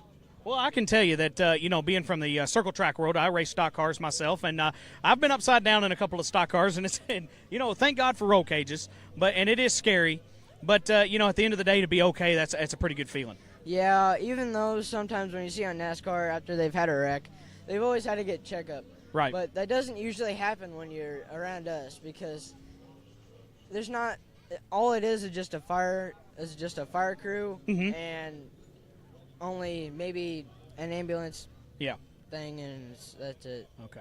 Well, you think about your truck here, and we're looking at childhood cancer crushers on the front of it and revved up for reading. But I want you to tell us all about the sponsors and the crew that help you out here. My sponsors are the best thing, which I don't have very many of them. The only sponsors that I have are the equipment that I use. And the childhood cancer crusher is, I've had a friend that has had cancer, and he has passed away from cancer lately. And my rev up for reading, my whole entire school doesn't like reading. Right. So, and they all like math, but I told a lot of kids that it's more, if you can't read, you can't do anything else you want. That's right. Because all you can, you couldn't even speak. Right. Because you have to read the words first. Well, how cool is that to have, a younger man like yourself, these kids can relate to somebody like that. It's one thing for an adult and an older person to be like, hey, you kids stay in school, you learn to read and things like that, because, you know, a lot of people have their cell phones these days, and they don't really get up into books like they used to. Yeah, but also online, you can also get books online. So I suggest doing that if you like reading, but you don't like flipping all the pages. Yeah. Just do that on your phone, because I know I've done it a couple of times, but I like reading the real words. Well, for the folks at home and the folks listening here, how can they find you and connect with you on social media? I don't really do that much, but my social media, I have one on Instagram, which it's just Inlo14, and it's nothing big. I just have a few pictures of myself on there, and that's it. I got a few of them on there, but. Well, we challenge you to get a little bit more into social media like we are, and we're going to definitely help you out with that with ours. And you might be just Mr. Inlo, the monster truck driver, one of these days. How about that? That's already starting to catch on. There you go. Well, buddy, we appreciate you coming on and hanging out with us and taking the time. And good luck tonight, and be safe with you, okay? Thank you, and you too. All right. And we're back here in the pits with Kaylin Miguez, and she is the driver of the Jailbird monster truck. Young lady, it's pretty cool to see a female in the sport amongst all these gentlemen drivers. And come on, tell us about yourself here and how you got started in the sport. You know, it's a lot of fun to be in a male-dominant sport, especially because this past year I've really gotten better at my driving. I've really learned how to figure out how to make the truck do what I want it to do, so then I can actually have fun with it a lot. But I'm Kaylin. I'm 20 years old. I'm from Olathe, Kansas, which is just outside of Kansas City. Right. This is I'm going my third year of driving. I got into driving because of my dad. He's actually my crew guy tonight, so it's going to be a lot of fun. Yell at him if I want to. He's probably right there, and he's probably listening. Yeah, he is working on the truck right now while we're stealing you away and taking your time. But you know, that's pretty cool that you get to do that with your father. Your father's a driver as well. Yes, he is. He drives Nitro Menace. He's been in November. He'll start his 13th year of being around in the business. Wow, 13 years, and and we've heard that drove some pretty big name trucks himself and competed on the big stage. Is it pretty cool? You think about driving monster trucks in itself. Did you compete in any other forms of motorsports before you got into it, or? That's actually really funny. I had no desire for anything motorsport-wise, really, until I turned about 17 years old. I used to be a full-blown competitive dancer, 40 hours a week in the studio at school. Wow. Like 40 hours a week. I was a full-time dancer. I never thought about motorsports or anything else. And then my junior year of high school, my dad bought these two trucks, and I started growing an interest for it. I drove him his truck in the World Finals Parade. Wow. For Monster Jam, and everything that could go wrong went wrong. We had no front steering, no rear steering. It was on concrete, screaming at each other. Oh, goodness. And I got out. I said, I'm never driving again. It's not something I want to do. If it's going to break, I don't want it. I don't want anything to do with it. And he's like, don't worry, give me a pat on the back. You're going to drive. I'm like, nuh-uh. No, I'm not. I think you got told on that one, but, you got looking back now, I guess it was a good thing because, you're starting to have a lot of success in what you're doing. And, you think about what we're doing right here, and it's a smaller arena here at the county fair, but do you prefer some of the big stadium stuff to the smaller arenas, or do you like being closer to the fans like this? It really doesn't matter to me wherever it is, no matter how big or small. This truck's still going to go big. I love big air. I love sky wheelies. It was my favorite thing lately. Right. But I learned how to drive in these small places, so I've got like a good nick for it. I'm pretty good at it. I drive inside dasherboards, hockey arenas, bull arenas. I've done smaller than this. This is nothing for me, but I also do love to lay it out in a big floor. It's so much fun just to be able to hold it wide open, don't have to really worry about running into anything until you get to like 100 feet.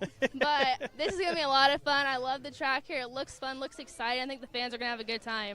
Well, what you just mentioned the track and how this is a Chicago-style course. We talked to Mr. Rouse earlier, but the Chicago-style course here, do you enjoy that more so than maybe straight-line drag racing?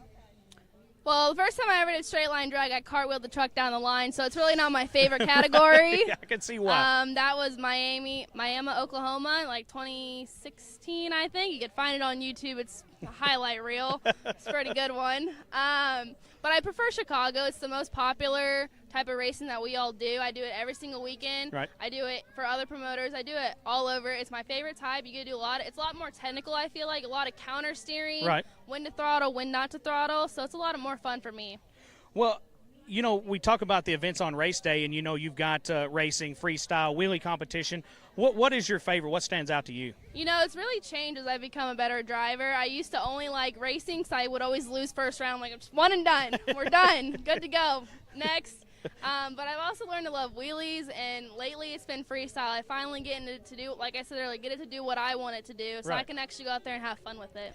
Well, on a typical race day, just like today, and it could be applied today, and we actually saw you guys getting the truck ready, getting ready to put the large tires on it and all that stuff. But do you have any rituals that you like to go through on a race day? Just something you got to do to make sure that you feel like you're successful if you do it? Mostly it's just when I get in the truck. Right. I put my seatbelts on the exact same way every single time. My right glove, then my left glove. I've got my head, so I even put my certain earbuds in one at a time, like a certain way, right then left. Put my helmet on, then do my belts, strap my lap first, and I just do everything in order. It has to be the same every single time. If it's not the same, or if something feels off, or I forget my head sog, or if I forget my headphones, like everything feels off, and I just feel out of my element.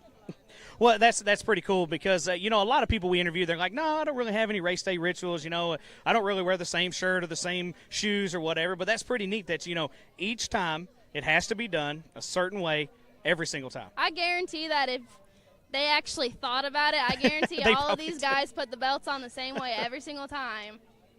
Well, we talked about freestyle a few minutes ago, and, when you think about your freestyle run, do you go out there with a strategy, or do you try to just get out on the track and be like, we're going to do what feels good? Normally what I do is I'll just speed around the track a few times, think a few laps, wave to the fans, and I only normally plan about my first or second jump, my first two jumps, because you really don't know what's going to happen after the first one.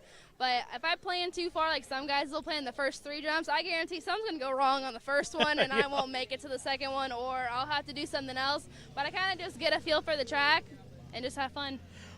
Well, I heard you talk about earlier being a female in a male-dominated sport, but, the camaraderie during these events and with this series, how do you feel it is, and do you feel accepted, as you are just one of the drivers?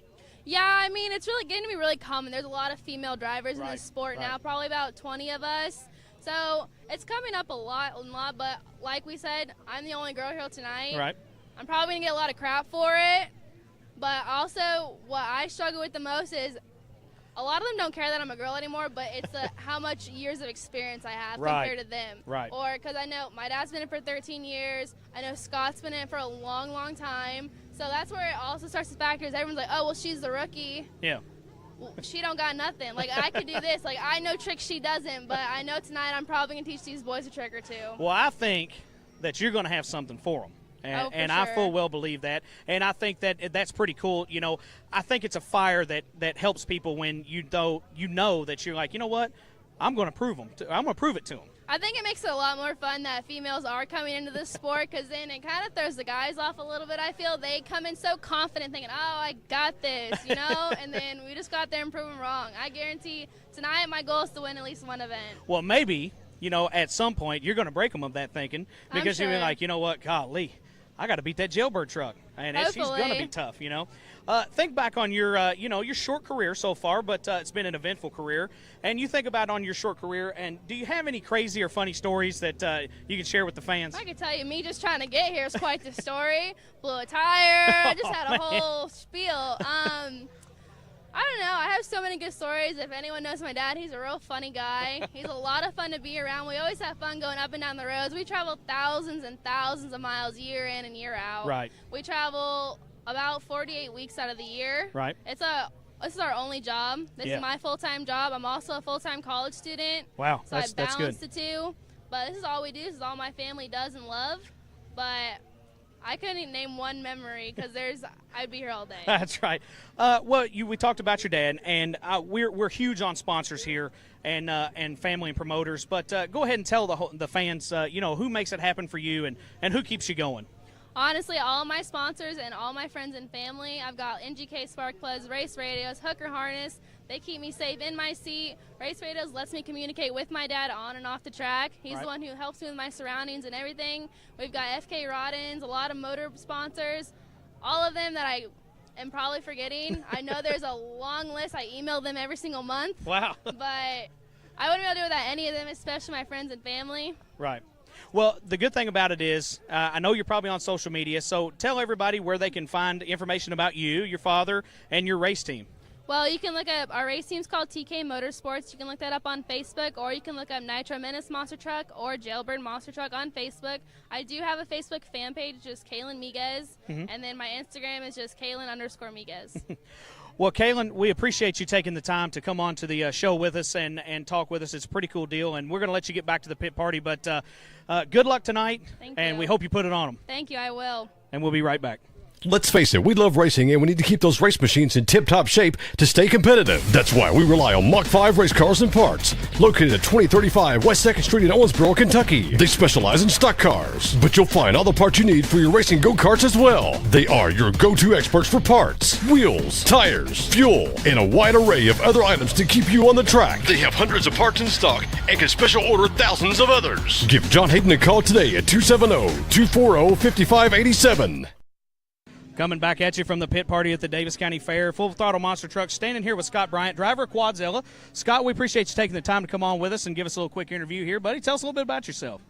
Well, thank you. I appreciate the opportunity to get interviewed and everything. We appreciate you guys coming out and doing these podcasts and getting exposure to all these events and everything. Right. So thank you for that. I've just been kind of crazy for monster trucks ever since I was a little kid, and moved to the Evansville area about 15 years ago and lived there for about 11 years. Right. And during that time, I was able to develop a good relationship with Roger. We've been good friends over the years, and did a lot of crewing for the Quadzilla truck when he ran the Quadzilla truck, and I was the crew chief for about 5 years prior to us building the new truck, which is we brought back the USA1 identity back on the circuit and everything, working with Everett Jesmer on that, and of course when we got the new truck going, I was able to.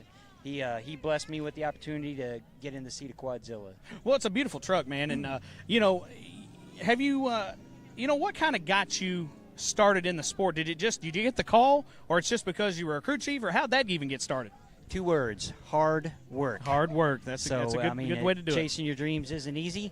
It takes hard work, and it takes taking advantage of opportunities. But basically, I just would go to shows, and I would ask anybody there, especially if I was at a hometown show and people were coming from out of town, and it was one guy and he was by himself there. I'd always make sure and offer to help him load up at the end of the night. You're not going to find too many people that turn down help pushing around 1,000-pound wheels and tires. I would be willing to bet, at the end of a long day. So I kind of got a reputation for that. And then during that time, of course, Roger was a local in Evansville there, and so we would end up at shows. We developed a rapport, and he's kind of my home team. I got a few other teams that I work closely with that I've developed relationships with, but he's kind of my main team. Well, when you think about your career and your whole life in motorsports, was there anything you competed in prior to getting into monster trucks? In college, I did a little. Me and my roommates, we did a little bit of bracket racing. One of the guys had a '70 Chevelle, and we all kind of pitched in. He bought that car for like $250, and we all pitched in and bought into his initial price of the car, and then the 4 of us would just go together and upgrade it, and we put a different engine, tranny, rear end in it over the course of our college career there, and it kind of kept us out of trouble. Otherwise, we'd probably been street racing or something like that. So did a little bit of that, did a little bit of motorcycle stuff, some track days and stuff like that, but been mainly involved with this. Right. Well, do you, driving the truck personally, do you prefer like some of these smaller arena shows, or do you like some of the bigger arenas to compete in? I like it everything. I'm still kind of a relatively new driver. This is my 4th season driving. So, just about everywhere we go, there's something new that I haven't hit before. So it's an opportunity to learn and everything. But we really enjoy these shows. We're really excited to be on the Full Throttle Monster Truck Tour. They're doing a lot of fair events, and we're hoping to kind of grow that and grow with them. And we put on a good show for people that don't want to drive, 2 or 3 hours. We bring a good package, right there to their county fair, and try to entertain these people that love monster trucks as much as we do. And as far as the obstacles and stuff, it doesn't matter to me. I'll try to hit anything out there. If it's new or something, I may ease over it the first time, but the next time around it'll be a little bit harder. Well, I did want to ask you, racing for the last 4 years, what kind of tracks are your favorite? Do you enjoy something like we've got here in the Chicago style, and or do you like more of a straight line drag racing? It's interesting. The truck was originally set up more for a straight line racing, and back when the truck was built, we still did a lot of that, even in small venues like this. But as a driver, I really enjoy Chicago style, and the truck actually handles pretty good. We got the shocks kind of adjusted on it, lowered the ride height a little bit, right? And it gets around turns pretty good. And been able to, I got a racing win earlier this year, there and you go. Been to the finals a couple of times in events, so have a lot of fun with the turning courses. Well, now, you think about all the events that go on during a typical race day, and what's your favorite? For me, it's got to be the racing. Wow. Me, and we love the wheelie competition. We love freestyle, being able to go out there and show off and stuff. But in racing, you kind of have more control over your own destiny. Right. There's no dispute over who crosses the finish line first or whatever. So we love our fans and everything, but we also like I personally, as a driver, like having control over my own destiny, so I like the racing. Well, since you do like the racing, I do want to ask you about freestyle real quick. And is it something that when you get out on the track, do you get out there and you're like, well, I've got a plan going in, I know what this track's going to do, or do you just be like, you know what, we're just going to hit everything that's out there? So basically, I look at the track over, and I'll plan an entire route, and I'm going to hit this first, and I'm going to swing around there, and I'm going to hit this first, and I'm going to hit that second, and hit this third, and then I climb in the truck, and that big engine fires up, and it all goes out the window, and it's just whatever I'm pointed at, I'll try to go over. You get the race fuel in your veins, exactly. And you just go crazy. Exactly. Well, buddy, I want to ask you, do you have any rituals that you have to really do on race day, and different things that you just got to do before you go race? With the butterflies and everything, I eat kind of light on race day right. until the end of the day, and then we're usually pretty starving.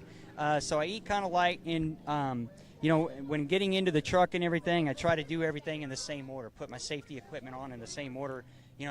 As a new driver, I've got a really great containment seat and everything. There's right. been times when I go out on wheelies and I've forgotten to strap my helmet on, and thankfully the containment seat holds it on, but I feel the chin strap hitting my hitting my chin and be like, okay, I forgot that. So I've gotten in the habit of doing everything in the same order. That right. way it's muscle memory at that point, and making sure I get all that stuff.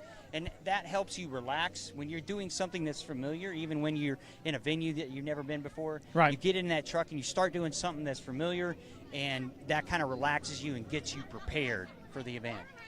Well, I want to ask you, you running with the Full Throttle Monster Truck Series, and what do you like the best about some of the camaraderie and running with this series? Well, that's exactly it. I think you hit the nail on the head. We've got a great group of teams.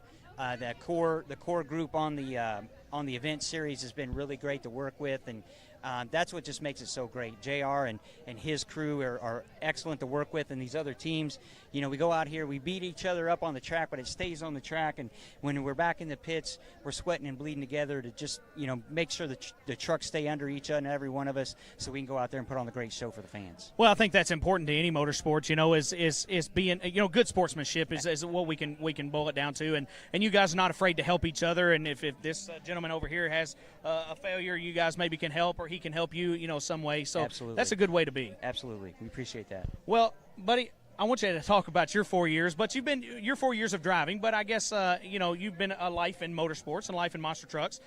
Tell us about any crazy or funny stories that you might have from the track. I'm trying to think. So, local or an event a couple of years ago or whatever, I'm always having we call them wardrobe failures when I'm out there on the track. And it's funny, the first event I ever done, the first event that I drove at, first competition was wheelies. And I go out there and I go screaming out there, and I do wheelies in second gear, so I got her wound out pretty tight, and I'm coming up, and it was an all dirt show. There were no cars there, right. So we had this little dirt ramp we can try to wheelie off of, and I kind of came at it with a lot of speed, but I was like, don't you back down, don't wimp out on your first hit right in front of everybody, and I came over that hill and just timed it just right, and it nosed in and stabbed the throttle, and it went right back up in the air. But I didn't have my belts adjusted right. Uh-oh. So outside, the truck's dancing down the track on one wheel, and I'm looking like a hero. Inside, I'm looking out through the windshield, staring at my feet. They come clean off the pedals, and I'm trying to steer the thing back down on the ground and everything. So there's all kinds of jockeying around. It's funny. And the other another event, I came around a turn, and my left thumb came around and hooked my right glove, and when I straightened out, I ripped my glove off. So I'm going over this jump, and I'm staring at my bare hand and my glove in my other hand. So that was, I had to put that back together, while I'm driving the course and trying to put it on freestyle at the same time. So there's a lot. There's just a lot going on. There's a lot going on. Yeah, there's a lot going on. Sometimes, I'm doing my taxes in there, or somebody's homework form or there something. You go. Yeah, You got your little TV put in there, yeah, little footstool and things. Cup holder there and you stuff. Go. The cruise control doesn't work anymore, so you get to order a little bit of takeout and just have them deliver it in the pits there. Exactly. Well, Scott, buddy, you talk about the Quadzilla truck, and we're huge on sponsors and crew here at the Bent Fenders podcast, and buddy, I know you've got people that help you out, and they need all the love too. We certainly do, and we have a great company, a local company in Evansville called Evansville Bolt & Nut behind us. They put we get all of our fasteners from them and threaded connections from them, and they do a great job for us. They give us a lot of support. Bill Taylor Enterprises out of Memphis does an awesome transmission that we've been using in USA 1. Have only had to change it once in the 4 years that we've been running it, and so we're really thankful for them. We've got another local company in the Evansville area there, CTC Drive Shafts. They do our drive lines for us, and knock on wood, we got parts in the spare trailer, and we just trip over them, and hopefully it stays that way. Absolutely, but, we got a lot of great sponsors that put support behind us, and we couldn't do it without them, and we appreciate them very much. Well, having spare parts is a good thing, but not having to use spare parts is a great thing. Exactly. Well, Scott, buddy, we appreciate you taking the time out of the pit party here, and we know you got to get back to your fans. But real quick before we go, tell us about how they can find you and Quadzilla Truck on social media. So we have a Facebook page. It's Gauger Motorsports. Gauger. And look that up on Facebook. You got both of the trucks on there. We're always posting videos and stuff. We do a lot of video coverage of every event that we do, so you can see how we're doing. And we still got a few shows left this year that we're doing, so check out our Facebook page and check out Full Throttle Monster Truck Tour on Facebook also, because we'll be with them. Well, again, buddy, we appreciate it, and good luck tonight, and thank you for coming on the show and taking the time out. Thank you, guys. And back in the pits here at the Daviess County Fair, Full Throttle Monster Truck Show. We're standing here with Roger Gauger, driver of the USA 1 truck. USA 1's been around a long time, buddy, and talk about it a little bit there. Well, yeah, Everett Jasper was the original creator of the USA 1 monster truck, and he was they won a bunch of the Pin to Point series and stuff, and that's like 30 years ago or what have you, 30, 35 years ago. And he kind of got out of the racing part of it for a few years, what have you, because times changed and the technology changed on the trucks and what have you. And we had the opportunity to bring the name back. We were in the process of building a new truck. Right. And Scott Bryan, I believe you just talked to him earlier. He's good friends with Everett, so we got a chance to Scott kind of called me out of the blue one evening and said, hey, I know we're going to build a new truck. He said, do you want to run somebody else's name on it? And I said, well, it depends on who it is. And, so we said, yeah, we might, it depends on who it is, you know. And so we took the opportunity. I kept talking to him about it, and I said, well, who are you talking about? And he said, well, USA 1. And I said, you're serious about this? You're not kidding me? And he goes, no, I'm serious. And so that's how it kind of come about. And we got hooked. He hooked us up with Everett, and kind of worked out a deal where we're going to run the name for a while on it. And we started running the name in 2015 and started that series, what have you. So we've done fairly well with the truck. We're really pleased with the way the truck's working and everything. So it's going pretty good right now. Well, Roger, you talk about the USA 1 and your truck that you guys built yourselves, but tell us how you got into the sport. Well, that's I've been doing this about 27 years. You're a young man, though, right? Yeah, I'm a young man. But no, I actually got involved helping another crew, running some trucks and stuff, and doing a few shows, and I kind of got the fever, and I've always been kind of a truck guy, big four-wheel drive street truck guy, and I wanted to have an opportunity to fell in love with the sport whenever I first had the chance to get out there and look at it real good. Well, you talk about 27 years in this business, and were you ever involved in any other forms of motorsports growing up or anything like that? Not really. For the most part, I mean, I did a few of the demolition derbies and stuff like that, but otherwise, no. Pretty much just a few little odd end things around hometown there in Evansville, and then we kind of got involved with the monster trucks. Well, monster truck guy most of your life, but you think about been running for quite a while and had a long career. You think about what type of tracks, arenas do you like the best? Do you like some of the county fair stuff, or do you like to run in some of the bigger arenas? It's never always changing, you know what I'm saying? The little fairs and stuff like this that we're doing here, this is awesome because you get up close and you get to talk to the fans. They get to come down for the pit parties and stuff. Absolutely. Now we get to visit with them and stuff. And then it's a small arena, but It's a good show. It's always a good show. And I mean, you see the bigger stadiums and stuff. We've run into a lot of the bigger stadiums and stuff, bigger arenas and stuff like that. And they're a lot of fun, too. We can pick up more speed. We can jump higher, jump farther. So it's just kind of variety, a little bit of everything. So it's give and take. And I think, when we were talking to JR just a little bit ago, he said that it's kind of inexpensive to come out here, just $10 to get in tonight, which is a great price. You bring your family, come out here, meet the monster truck drivers and see the trucks up close and be right on top of the action here. Yes, I mean they're right here. I mean they can take a ride on a monster truck. Coyote there's a ride truck truck out here, Coyote Hunters out here, and I mean it's just it's a good opportunity to meet the fans. That they come down close, look at the trucks, talk to the drivers, get autographs, buy a few novelties and stuff, which always helps us out. Absolutely, it pays for fuel and everything. It does. So, we're not too proud to beg. No, but no, it's a good time. It really is. Well, you think about your years in racing and monster truck racing, that is. What types of tracks do you like the best? Is it more of the Chicago-style track that we have here, or are you more of a straight-line drag race guy? Or With this truck here, I kind of like the Chicago style. And we actually set this truck up. When we built this truck, we actually built it set up for racing. Right. Just some things we did different with the truck and the chassis and stuff like that. So it's more built for racing. It does good freestyle because actually I've kind of been on a roll here lately. We've been pretty lucky. We've won a few freestyles in our series here we got going. But, it's a good thing.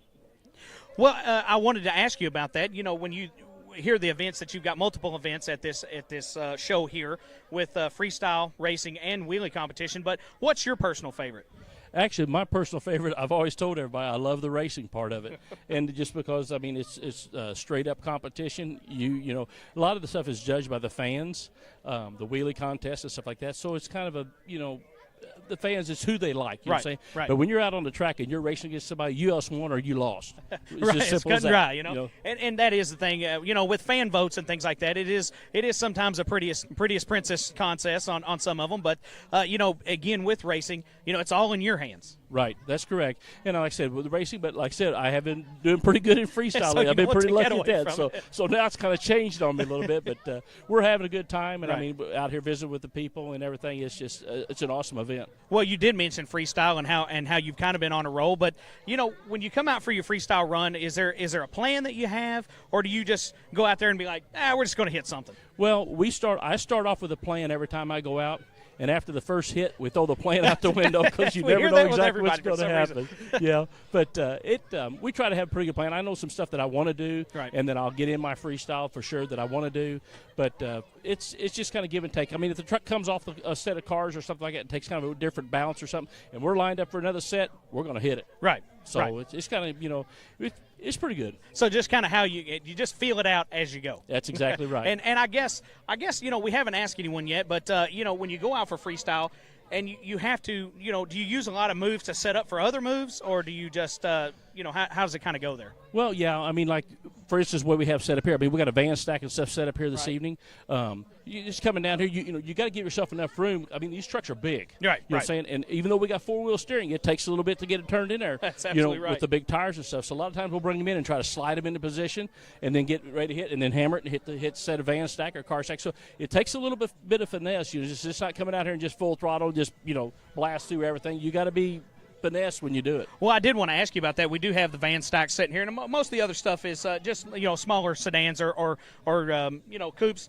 But when you think about that, is that where you're going to get your big air? Or do you think that maybe you can hit some of these smaller car stacks and really get some launch off of them? You can get some launch off of them. Your timing's right. You can get some launch off of it. I guarantee you. But yeah, a lot of the times the big air comes from the van stack, and they got a nice slap wheelie ramp out here. I was checking that out a little bit earlier. We got to walk out here and look at the track a little bit, and there's a pretty nice little slap wheelie ramp where we may give that a shot this evening. Well, that's going to go great in the wheelie competition. I can bet that.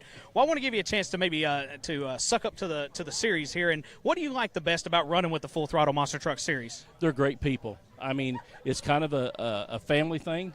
At least that's the way I feel it is. We run with these guys, quite a few events here. JR with Full Throttle, he's an awesome guy to work with. Right. We're doing quite a few shows with him right now. And he runs a good show, I feel, and a safe show. Right. You know what I'm saying? That's important. That's very important. I mean, the radios and stuff, we have the RII radios and stuff like that. We test the radios. We show the fans in the crowd that we've tested the radios because he puts on a safe show whenever we do it.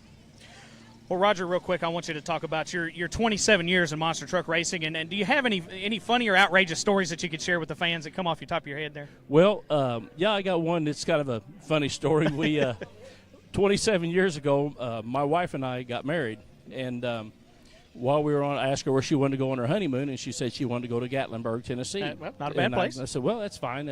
And she said, I said, well, if that's where you want to go, I said, that'd be fine with me. And I said, but however, there's a monster truck show in Kingsport, Tennessee, and that's where one of the trucks is that I'm thinking about buying. Oh. And so she knew this ahead of time what she was getting into. I was going to say, you married her first, and then you were talking about buying a monster truck. No, we had an agreement before. She knew that's what I was going to do, but it was kind of funny the way it all worked out. We went out there, so I tell everybody I bought a monster truck on our honeymoon. Oh, wait, I can't think of a better thing that I would have bought on my honeymoon than a monster truck. I'm more, I've been into stock cars my whole life, and but I couldn't think of something better to buy than that. Yeah, well, of course that come after the ring, Oh, yeah, absolutely. Well, you think about the old Police Academy movie when Tackleberry got married, drove a monster truck to their down the road. They're pulling their cans behind it, so that would have been pretty neat too. Yeah, it would have. Well, Roger, real quick, buddy, it takes a lot to do this, and we're always big proponents of sponsors and crew at this show, and that's huge for us. But tell us about the people that make it possible for you. Well, we've got several sponsors on our truck here. Hedman Headers helps us out. Some of the local companies, Evansville Bolt and Nut, Priority One Fire and Security, right? They help us out. BTE Transmissions, they're out of Memphis, Tennessee. They help us out a lot. CTC Commercial Truck Components there in Evansville. We've got a lot of good family and friends, and it takes a lot to do this. Yeah, absolutely. We do. We're running this is a 2-truck team we have. Yeah. And it takes a lot, and I've got a lot of people that are back home in Evansville that help me out a lot of people out here never see these people. Right. And they're at my house working on stuff, helping me, redoing fiberglass bodies, welding on stuff, painting things, and helping me. And I mean, if it wouldn't be for great people like that and the great sponsors that we have, we wouldn't be able to do this.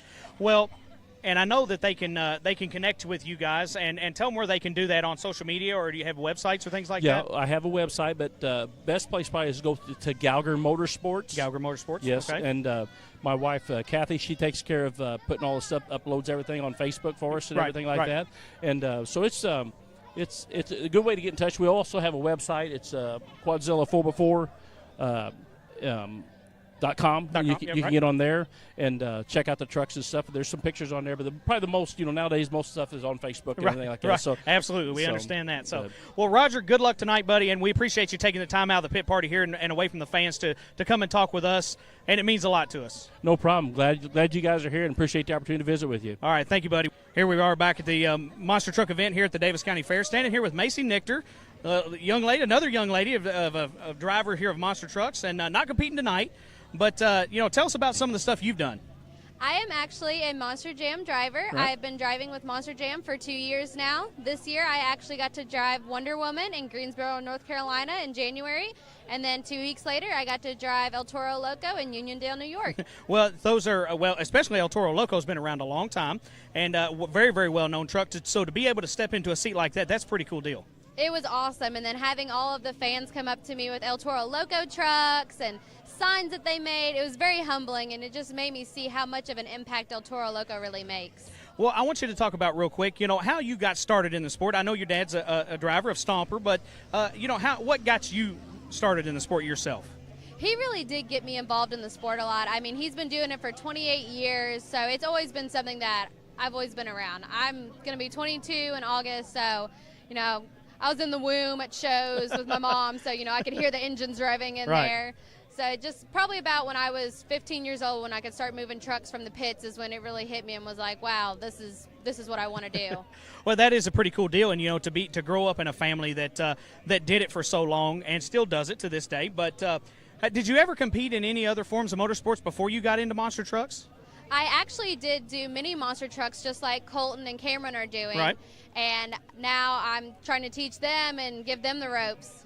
Teach them, huh? That's how it goes. That's exactly. They need somebody to teach them because they're ornery, ain't they? Oh, yes. I mean, they're teenage boys, so they need all the help they can get, and especially with media. They weren't worth nothing at first, but once I came around, I was like, come on, boys, I gotcha. That's it. They need somebody to show them the ropes, and you're doing exceptionally well with this interview. That's sure. So I can see, where that they can get some of their pointers from. But, you think about your short time in driving, and Did you like competing in the big arenas versus maybe some of the smaller venues like here at the fair? This is actually a bigger arena, I would like to say, because the first one I did with Wonder Woman, that was a very small arena, Right. and it was indoor, of course. So that was real tough, and you had to be very aware of your surroundings and make sure how far away you were from the wall. But this one, I love the length of it, because if you pop a wheelie off of the van stack or any of the other stacks, you know, you can ride it all the way down, and that's what the crowds really want to see, and it's awesome. So do you prefer a certain type of track or a certain type of racing course over another one? I mean, it's all kind of different. I love the challenge of adjusting to a new track. The dirt, that's a different story. Some dirt's very tacky and it will catch you and roll you over. But this dirt, I mean, it's perfect for drifting around the corners and getting you to go a little bit faster. Using some of that horsepower that you got under either the hood or the rear there. But absolutely. Think about a typical race day, and what is your favorite event when you come to a race? Well, before a race, I absolutely love a pit party. That's when you really get to meet the fans, get really good connections with them, make good relationships with them. And then my favorite part is the wheelies, because I love to sky them. When I used to drive my dad's truck Stomper, before I started driving Monster Jam, I was known as Wheelie Queen because I won every single wheelie competition. That is not a bad title to have, and it does look like a lot of fun. You know, when you can gas it up, hit that ramp, and gas it up, and put one of those sky wheelies on for the fans. Oh, absolutely! And then when you dig the wheelie bar into the cars, sometimes you get stuck, but you know you're just sitting there looking up at the sky, wondering when you're going to come down.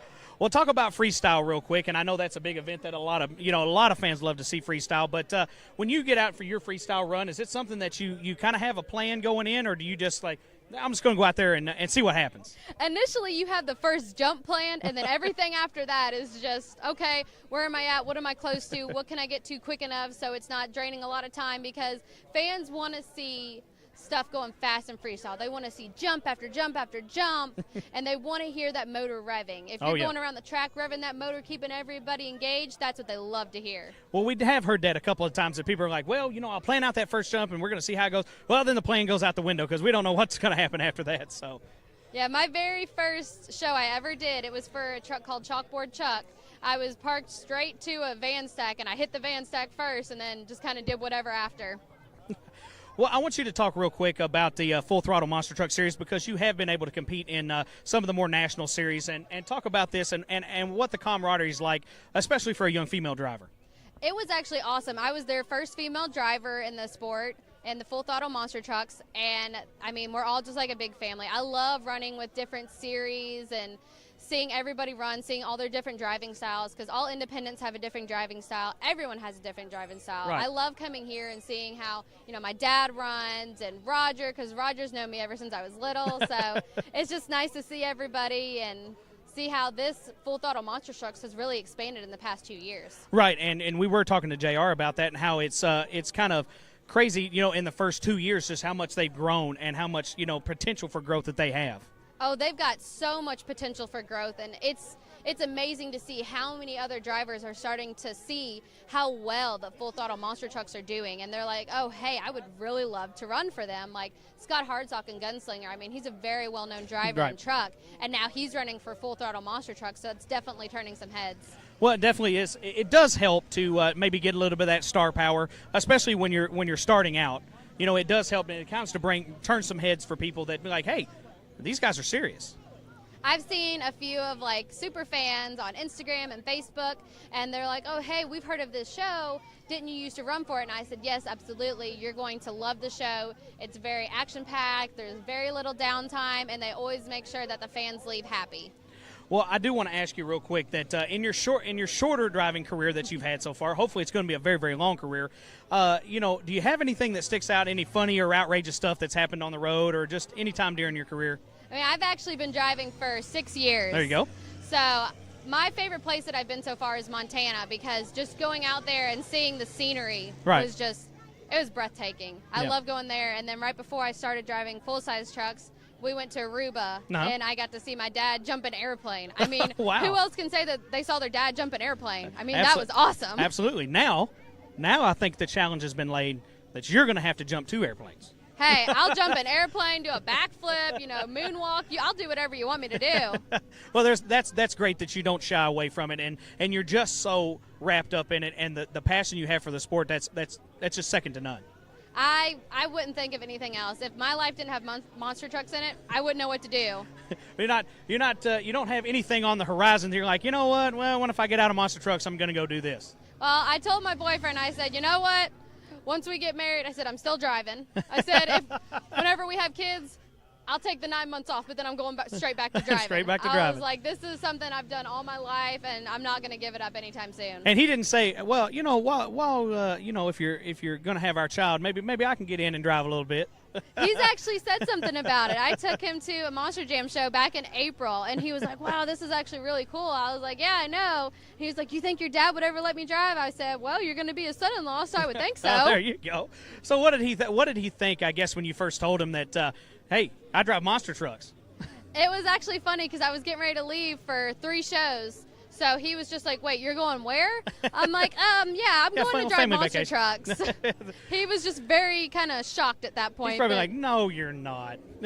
Now he's used to it. He's like, all right, go have fun. He's all like, right, don't we'll see you when you roll get back. He's like, be safe, don't roll it. And I'm like, I can't make any promises on the rolling. Well, one thing I want to say real quick is sponsors and crew are really big to us, especially with this podcast. And, tell us about some of the people that make it happen for you guys. I mean, my dad is my biggest sponsor and supporter, and I mean, I can't help but thank, Colton Kaiser's dad, Richie. He's been there for us so long, and Roger Gallagher and Scott Bryant, they've been there with us since I was probably about 3 years old. And then I've recently gained some more sponsors as well. The one I'm wearing right now, Work For It. They've really, really been pushing me because they say I'm a prime example. I don't just wait for it to be handed to me. I want to go out there and I want to work for it. And then I've gained a new one that a bunch of ladies would love. It's called Lethal Angel. So it's all about, the girls who are really out there and they're not afraid to get down and dirty with it.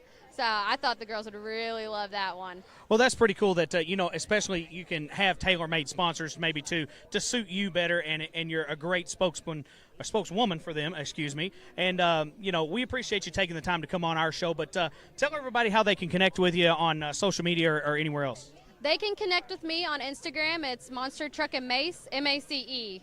Not kind of like the mace that you would spray somebody with. Right. And then also we have our truck on Facebook, Stomper Monster Truck, and then there's my page, so you can follow my Monster Jam adventures. That's just Macy Nichter, M-A-C-E-Y-N-I-C-H-T-E-R. Awesome.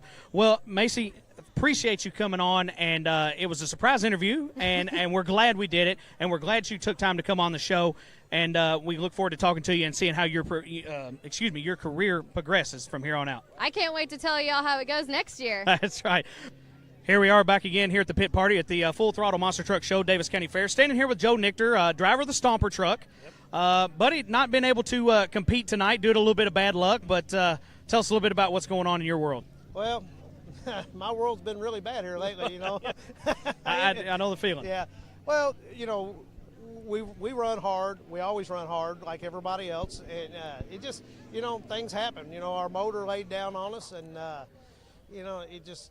it's one of them things that happens. Oh, yeah. It does, and that's the thing with, motorsports. Anything motorsports is related is mechanical can fail you at any time. New or old, it's the same way. Oh, yeah, definitely. I mean, I've seen guys with brand new motors, back them out of the trailer and pop them. So, it just happens. Things happen. Right. All these things are not fail-proof. Well, the good thing about it is, I mean, nobody can accuse you of taking it easy on it. That's the main thing, I guess. Oh, yeah. Yeah, I mean, you got to come out here. All these people come out, pay good money, come out and see you run. You got to give them a show, Right. And we're in it to win it. We're not here to just take second. That's right. Well, you talk about putting on a good show, and for the fans, that's one of the main things is that's what keeps you guys being able to do what you do is the fans in the stands. So you got to put on a good show, barring anything that happens, but you got to put on a good show. Oh yeah, definitely. I mean, nobody wants to come out here and see a couple trucks crawl over the cars, Yeah. And we couldn't do it if it wasn't for all these people. Right. They're the ones that the reason we're here. Right. So hey, let's run them. Well, and I wish, I want to take a side from this because a little bit of a fan myself of the Stomper Monster Truck, and we were talking before we got on the air that, Stomper to me, growing up here in Owensboro, right here at the Daviess County Fair at Philpott, Kentucky, the Stomper Monster Truck was always a staple of after the truck and tractor pulls. They'd pull some cars out here and he'd get out there and crush them up.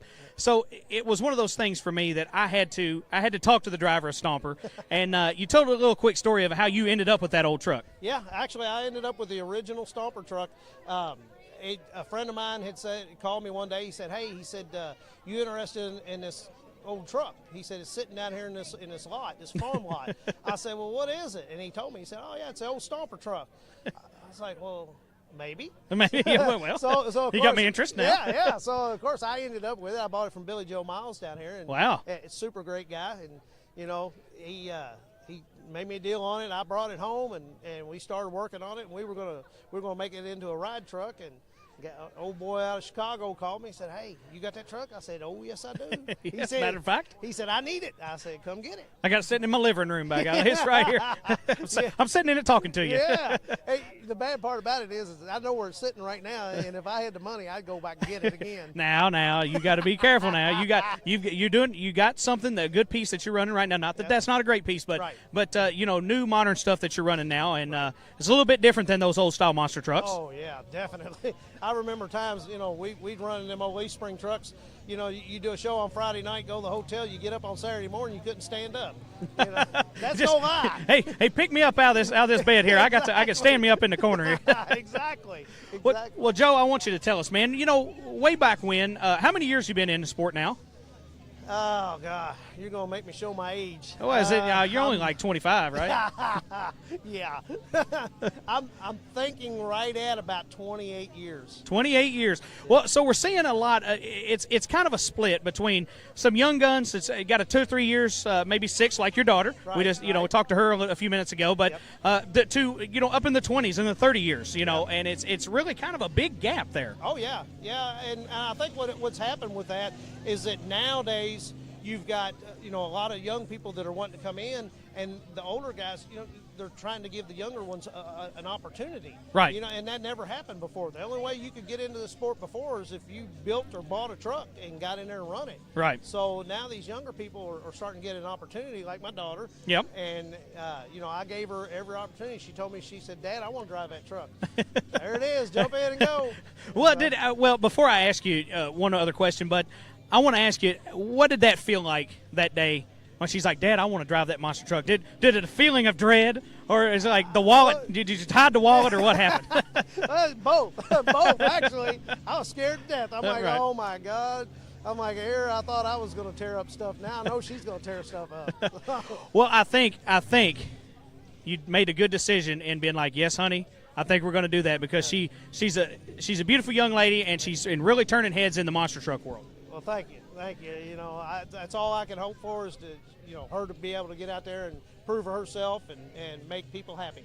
Right. Well, I want to ask you, yourself, what got you started in the monster trucks? Oh, wow.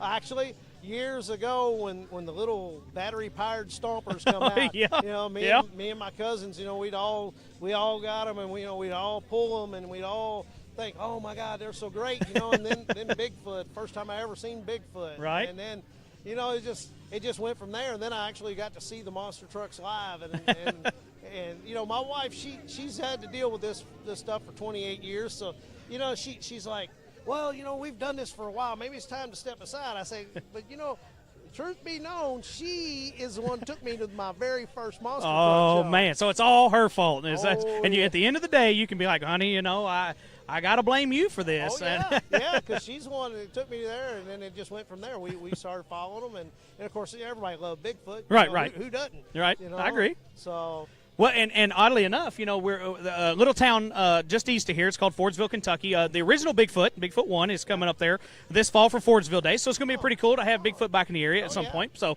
monster trucks making a little bit of a comeback here. I want to ask you, before you got into monster trucks, were you ever into any other forms of motorsports?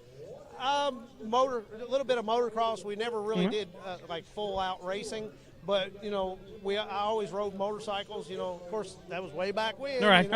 And the three-wheelers had just started coming out. We rode three-wheelers, and it's the most dangerous things on wheels, but the most fun. Oh yes, definitely. Well, the first thing I ever rode was a little one of those little Honda three-wheelers. That was the first thing I ever rode. Probably wasn't even as tall as this tripod here. So. Well, funny story. The very first thing I ever rode like that was a mini bike. Mini bike. And I think I was like, I don't know, 7, 8 years old. I got on this mini bike, and nobody, everybody told me how to take off. Nobody told me how to stop it. Yeah. And I took off down over the hill, wide open, boom, right into a tree. And see, I guess that's what did it to me, because it made me dumb after that. Well, yeah, I need to do crazy stuff the rest of my life. That's what I need to do. Yes. There you go. Well, when you're driving, I want to ask you. We're out here in a the county fair arena type style, and a lot of people we're talking to say this is one of the bigger arenas for the county fairs. But do you like the big arenas? You don't like the big dome shows, or do you more so like something more intimate like this?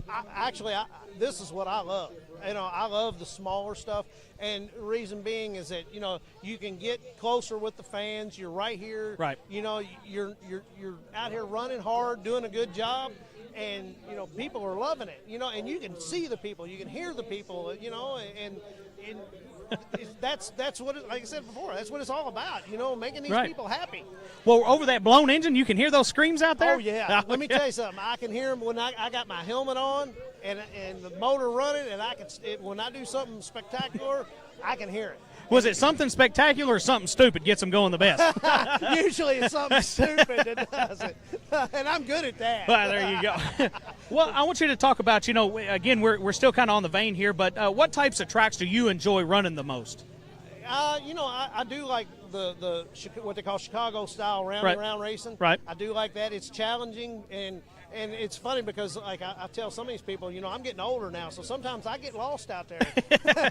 So if you were going in a straight line, you could probably find your way to the end. But you might end up going going around backwards, or whoever knows what happens. You never know. It's happened before. It's going to surprise the heck out of the other guy. That's for sure. It's happened before. I can promise you that. Well, when you think about a typical race day, what event stands out to you that you look most forward to during the race day? To me, now I'm a little different because to me, I like the racing, right? And I like the wheelies and that freestyle. Everybody loves freestyle, but you watch it on TV, and them guys are out there and they're running them trucks into the ground, and it's some of the guys are really skilled. Some of the people. I always told my daughter, I said, Macy, I said, remember this. I said, any trained monkey can crash a truck. Oh, yeah. It takes a driver to be able to save it and keep running and be spectacular. Right, so that way you can get to the next event so we can do it all again. Exactly. And we don't have to rebuild the whole thing. Exactly. Well, talking about the racing, it seems like a vein of, the veterans have all pretty much said they love the racing, and the young guns are getting more into the wheelies and the freestyle. Oh, yeah. I agree wholeheartedly with you there. Well, talking about freestyle and thinking about when you get out to go run it, is there a strategy that you employ? Like, sit back in the pit, say, okay, I'm going to try to do this, or do you just come out there and be like, we'll see what happens? Well, I've done both. Sometimes, depending on the track, sometimes I'll go out there before the show and I'll walk the track, or like at intermission right before we go into freestyle, I'll go out and walk it, see what's out there, because, I've hit them blind before, right. And that is never ended well when, right. on something like that. But sometimes, you get in there, you strap that helmet on, I can do this, I got this, and you take off, and then it's like, I don't got this. Yeah, exactly. Well, I want you to talk about running with the Full Throttle Monster Truck Series, and I know you've been involved in some different things, and your daughter in Monster Jam and things, but talk about, and maybe suck up to the promoter a little bit, but talk about the Full Throttle Monster Truck Series and what it means to you. Well, I can tell you this. I don't have to suck up to the promoter because this is one of the best series they have going right now. And JR has busted his butt. We've run with him since day one, and he has busted his butt to make this what it is. And each show gets better and better and better and better. Right. And when he called me earlier this year and told me that we were going to be down here in Daviess County, I was tickled to death. Now, believe it or not, I actually did a show down here in Daviess County back in around 2000. Oh yeah. Yeah. I think they actually brought them down here. And if I'm not mistaken, it was a couple of days show that was in town for a couple of days, and it ended up being the biggest, muddiest mess you've ever seen. Yes. Well, I can tell you, I was at that show because right behind the gunslinger truck here, I was actually working that concession stand for some of the for some of the schools that they had going on. So I did get to see you guys play in the mud that time. So that was pretty Friday cool. night was great, and as soon as we got done, the skies opened up and it rained all night. It did. I want you to think about, well, we talked about running in the mud, but you think about your years in monster truck racing, and tell me any maybe funny or outrageous stuff that maybe comes to mind. Oh my gosh, there's not been a show one where something doesn't happen. You try to sit here and focus on something. You caught me off guard because normally I can ramble on that stuff, and everybody usually tells me just shut up because I'm telling so many stories. No. But I mean, I've done everything we were in Oklahoma City one time, and I'm trying to do a podcast interview, or I don't know if you call it a podcast, but it was an interview, and they're filming it, and I'm trying to be all serious, and one of the drivers from Bigfoot comes around the corner where nobody can see him and moons me, and I just lost it. So no! How do you even talk when something like that happens? That's right. You just be like, we're done. I can't even. I don't even. Don't turn the camera around. You break it right now. Oh yeah. But, well, Joe, buddy, we tell everybody, and we've talked to everybody, and crews and sponsors, especially sponsors, are huge to us here at the Bent Fender Podcast because without that, it doesn't make these things run. Right. And so tell us a little bit about what you guys got for sponsorship-wise and your crew-wise. Well, actually, sponsorship-wise, we do this. We run this out of our own pocket. Dad's wallet. That's how it goes. Yes. We've picked up a few little people here and there. There again, you've caught me off guard. That's all right. But, you're right, though. Like Richie Kaiser, his son Colton drives the American Scout. Richie's there for us all the time. He's been with us since day one. Another friend of ours up in Greenfield, Mark Itwhistle, he's been with us the whole time. Right. A real good friend of mine at home, Jeff Smith. Right. He's been there since day one of my runs with the monster trucks. So he's been there the longest. He don't get to travel much anymore, but if I need anything, he's the first one there to. He's there in moral support, and that's why we got cell phones these days that we can keep in contact. Yes. There have been many days I've called him in the middle of a show. Hey, I need some help. What's going on here? Well, Joe, we appreciate you taking your time out to come on and talk to us, and we did talk to your daughter, and that was pretty awesome in and of itself, and another racing family in this particular series. But go ahead and tell us where they can connect with you and your race team on social media. We have the Stomper Monster Truck page on Facebook, and that's usually the best way to get a hold of us. Keep up with everything that's going on with us and our next shows, and and heck, if you want to buy some swag, we'll set you up there too. You can certainly make it happen. Oh yeah, yes, definitely. Well, Joe, we appreciate it again for coming on the podcast, taking the time out. I know you're not running tonight, but it was important for me, and I'd heard that you were going to be here, and it's important for me to talk to you, and especially the history that the Stomper Monster Truck has, especially in this area. Oh, yeah. So we appreciate you coming on, buddy, and we look forward to talking to you again, and good luck the rest of the season. All right, well, thank you guys very much for having me on here. No problem. We'll be right back. Breakdowns, collisions, lockouts. Things can happen on the road at any time. That's why you should call Martin's Towing and Recovery. We have years of experience to help you in your time of need. Within minutes, we can provide you towing services, jump starts, gas refills, and even unlock services to get you back on the road. We are proud to be able to provide honest, dependable service that our customers have come to trust. Please give us a call 24 hours a day at 270-929-0718 for all your automotive emergency needs.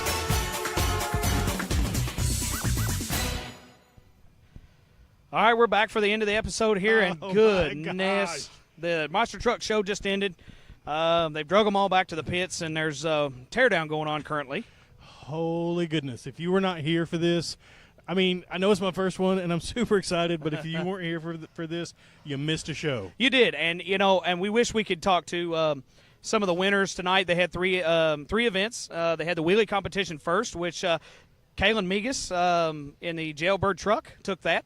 Huge air. Yeah, she got huge air on the wheelies. Even stood it up on the wheelie bar there, right on top of the car. Sure. So that was pretty good. I mean, that was good stuff. Your racing winner, Scott Hartsock in Gunslinger, fast truck, very fast. Up. He did, and thought he had a couple of contenders there in Quadzilla, man, but just it wasn't meant to be tonight. And but it was pretty cool that he got to race him for the finals. Well, and you heard earlier, JR was telling us that they were not going to do straight line racing, drag style racing.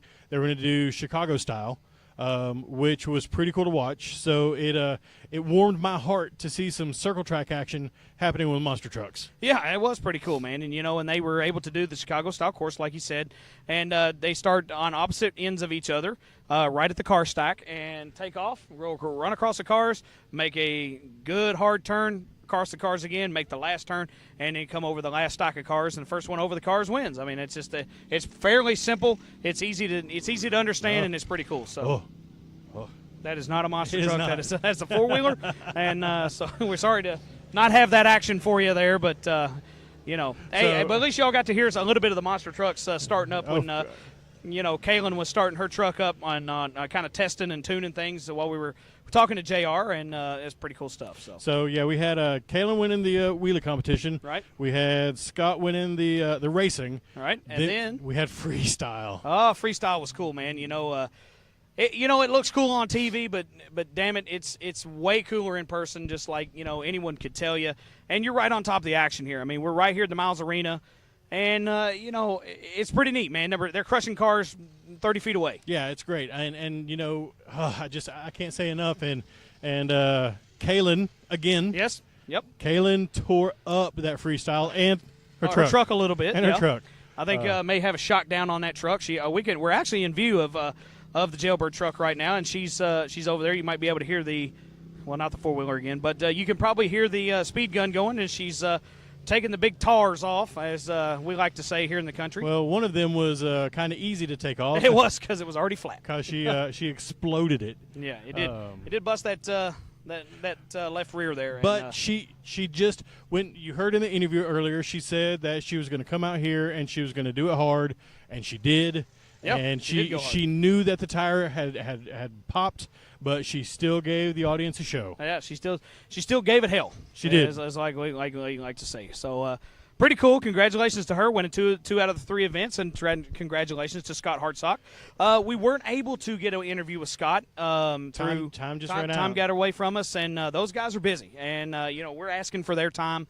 And that's one of those things where sometimes it just doesn't work out. So and I don't want to downplay the fact that the small trucks, we had events with the smaller trucks as well, and we had a surprise interview with those guys. Yeah. Didn't really plan on it, so we had Colton and Cameron, and Yep. Cameron Enlow was driving a third scale monster truck, which you heard earlier, and he won the mini events. Yep, so right. He's a winner of those events as well. So that's pretty cool. Congratulations to him. The thing of it was, and what about, what about getting a surprise interview with Macy Nichter? That was, right. And a surprise interview with Joe. That was amazing. I was super excited about it. We saw Joe walking around the pits, and he kind of said hey to us as he came in, and then he took off on a mini bike and just doing some crazy shenanigans. But you heard from his interview.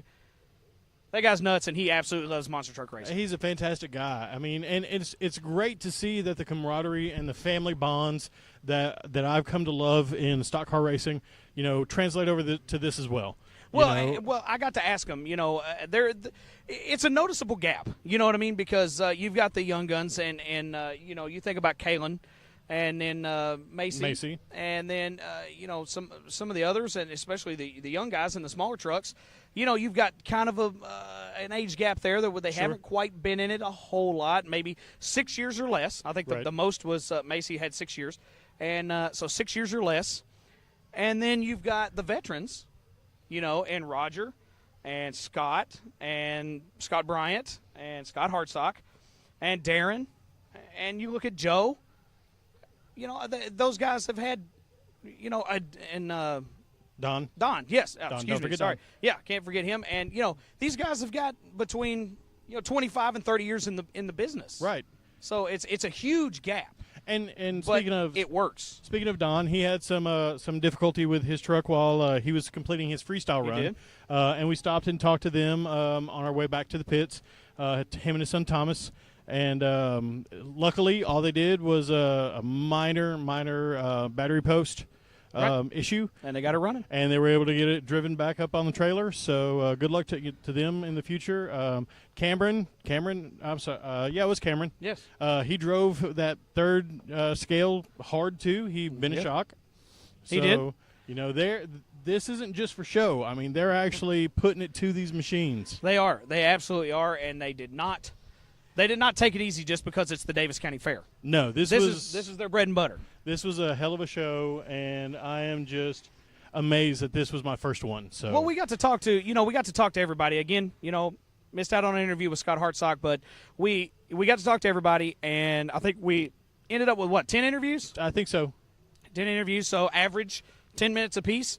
You know, that's a pretty damn good show, I think. I agree. You know, and got to talk to JR to kick the show off, and you know, him giving us some insight on what those guys are doing, and just, you know, 2015 was their inaugural year. Yeah, 3 years running. Right, and look how they've come up from where they were. Right. So, and it's only going to get better from here. Right. So, I mean, if they're already, you know, drawing, you know, big names like Gunslinger and Nitro Menace and Jailbird, yeah, you know, who else could they draw? Who's to say that, you know, Gravedigger might not make an appearance one day, or I don't think that is out of the realm of possibility. I think we can convince Dennis Anderson to bring a Gravedigger. It would be maybe, cool. Maybe we can help JR with that. I don't know. I don't know cool Dennis stuff. personally, but it's a pretty cool deal. Well, so, Dennis, if you're listening, give us a call. We hope you're listening. Absolutely. The whole Anderson family. And, you know, I follow his daughter on Instagram. She's a driver as well, and his son, and also Dennis. So it's pretty cool, man. Actually, surprise, here comes the Quadzilla truck, and it's coming off the track after the show. You can probably hear it running. It might get a little bit loud here for just a second. So I kind of hope it does get a little loud. I was kind of hoping he'd stab off on it a little bit, but we'll just wait for a second. Yeah. And, I mean, guys, you guys don't understand. We are in the pits out here and not 30 feet away from these monster trucks and at their trailers. I mean, you know, it's pretty cool to do that at a yeah, there you go. But it's pretty cool to do that at a dirt track. But, you know, it's even cooler to do it sometimes at a monster truck show. Right. And because we get to do the dirt tracks all the time. But how much do we get to do the monster trucks? So for sure. It's cool. It's cool stuff, man. And let me tell you, you know, we talked about it with JR before the show, or right, you know, in the front of the show there, and talked about him. Now Gunslinger's starting he's up. getting ready to load it up. But you know, we talked to JR, and he was like, you know, if we could pack this place, it would be awesome. Let me tell you something. They packed this place. They were hanging from the freaking light poles out here. I mean, hardly a seat left in the Miles Arena. On both sides on a Thursday night in Philpott, Kentucky. Right, and I think if the fair board doesn't recognize this as a success, then I don't know what they're doing. This says monster trucks need to be back in Daviess County. Oh, absolutely, and I'm not talking about just at the Daviess County Fair. I'm talking about, you know, maybe a couple times a year, and you know, it's crazy, and how that did that. You know, this fair. Let's face it, guys. I mean, our fair's been struggling a little bit over the past few years, and we get it, and we don't know what goes into running a fair, and nor have we talked to any of the Lions Club members about it. But you know, and we're certainly not bashing the fair because it's something I grew up with. I've been in this fair for 35 years, you know, and it's always been a part of my childhood and my adulthood now, you know, and it's pretty cool how maybe, you know, we talk about it all the time. Maybe the time is now, man. Maybe motorsports is starting to surge, and it doesn't just have to be circle track racing. Based on the amount of people that were here today, and you looked around the fair itself, and the fair is still going on while monster trucks are happening. Well, the ATV Mud Bog is going over at the small arena, so dual events tonight. You've still got people riding rides, eating food, playing games. And the Miles Arena is packed. Right, it was packed. And they had the Monster Ride truck here. The Bounty Hunter was here. We did not get a chance to. Coyote Hunter, excuse me. And they were out here doing rides all night long, full rides every time, full trucks every time they went. 8 seats. 8 seats full of butts every time. So, I mean, those guys did a great job. And People want to do this stuff, guys. People want to see this. Now, I agree. If we had a monster truck show every week, maybe it probably would not be sustainable. Right. I get that. But a couple of times a year, I think is awesome, and I think that the Full Throttle Monster Truck Series is the ticket. I don't think that we need to look anywhere else but these guys for now. And, these guys are happy to do it. But I think, maybe one of those things that I'm hoping is going to be a good problem for them next year is they're going to have so many freaking dates they're not going to know what to do. I hope so. And if you might just happen to be a promoter listening to this show right now, right, and you maybe want to get in touch with the Monster Truck guys, we know the guy. We know the guy. We can help you, and we can get you in touch with them. Absolutely, that's absolutely a doable thing. I think that he's a cool guy. He is easy to talk to. He's always right there at first we were playing phone tag. I was at work, he was at work. And, that's a pretty cool deal, man, because he does, for all you circle track nuts out there, if you like figure eight, go to race8.com. That's his deal too. He runs that website, and you all might be familiar with the Indianapolis Speedrome. They've got, coming up in September, they've got the World Figure Eight Championships, 3-hour figure eight enduro. Ooh. They do it every year, and, it's a major deal they do every single year up there, and it's a pretty cool deal. So JR is in the middle of that too. So he's a busy man. Well, and I want to take just a step back real quick, and I hate the fact that we didn't talk about this earlier, and I don't have all the information about it. But OCTC, right? They had a truck out here that was a monster truck. A monster truck that they built. Right. I'm assuming it was part of a project for a class. Mm-hmm. Maybe, I'm guessing. Yeah, I think so, yeah. And they built it right out there at the Community and Technical College. So, guys, school ain't just book learning. Building monster trucks. It is building monster trucks, and there's a lot of trade stuff that you can do at the technical school, and hey, you might be able to build your own monster truck. There you go. So, I'm sure it cost them a little bit, and they probably had to do it through a little bit of time. But it was pretty cool. And it's a hell of a good-looking truck. So it is a good-looking truck. Congrats to those guys for doing that. For all the Chevy guys out there, that's what it is. So and it sets about 20 foot in the air. It is tall. Yeah, it is pretty big. It's very tall. Well, man, I mean, have we covered everything? I think it's been awesome. We had some surprise interviews. We had some planned interviews.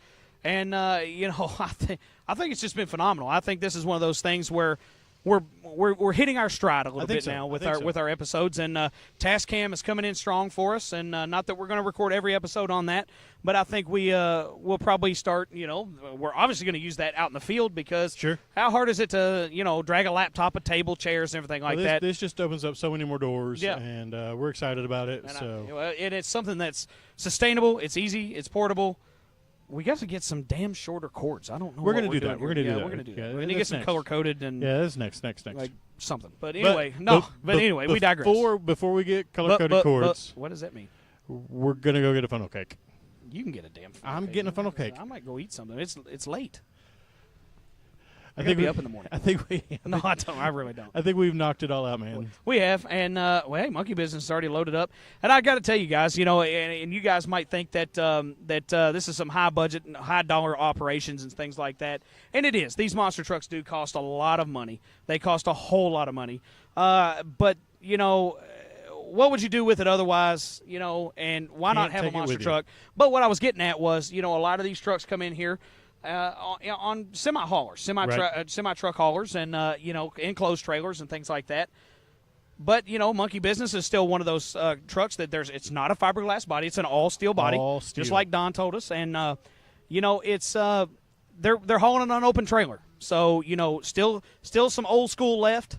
And that's a pretty cool deal to see that. I just imagine little kids going on vacations and stuff and seeing that monster truck on the trailer, pulling beside them on the interstate. I think that's a cool thing. Well, it's gonna light kids' eyes up, and because here's the thing, we talk about it all the time, and how to get kids interested in doing stuff these days, get them off their cell phones and things like that. Here was a perfect example. You could have spent $10, which I know, money's tight for some families these days, but it's cheap entertainment, and you come out here and people did. And you can support this. You can see monster trucks. Well, kids love monster trucks. It's a proven friggin' fact. We were also told again tonight, and this is a sentiment that's been echoed on our show before, you get kids involved in monster trucks, get kids involved in racing, and they ain't got time to do nothing else. That's right. Well, they're not going to have the money, That's especially true. if they have a race car or monster truck. But here's the thing. I'd rather them waste their money on racing, and not that you should waste your money because you need to live your life. But the thing of it is if you're going to spend it on a hobby, don't wreck your body, don't wreck your life.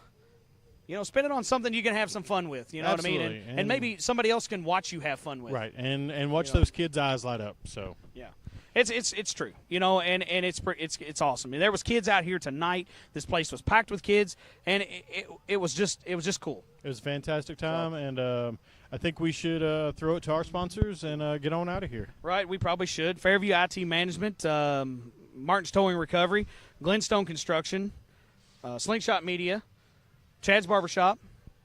Who else? Red Star Graphics. Am I forgetting somebody? Mach 5 race Mach cars. 5 race cars, parts and carts. We did not say John Hayden early on in the show, so John, we apologize. We got it. We got you in there now. If you want to find us, we also have the podcast, right? Don't forget High Octane Racewear and Graphics and Apparel, Willie's Carbon Dyno Shop, and Lori Kimball Home Realty Incorporated. Right, because those are our specific podcast sponsors. So that's a cool deal, and we've had some interest maybe this week. Been having some conversations. If you would like to become a sponsor of this podcast, it's very, very easy, and it doesn't cost a lot of money. Affordable. It's very, very affordable. It will not break your wallet, and you won't have to go get a loan to do it. Nope. So it's pretty good stuff. Most of the time it's what you can pull out of your wallet. Anyway, if they need to find us, where can they find us? Well, they can find us at two different websites, www.conwayracingteam.com. They can find us at thebentfenderpodcast.com. You can find us on Facebook, Conway Racing Team.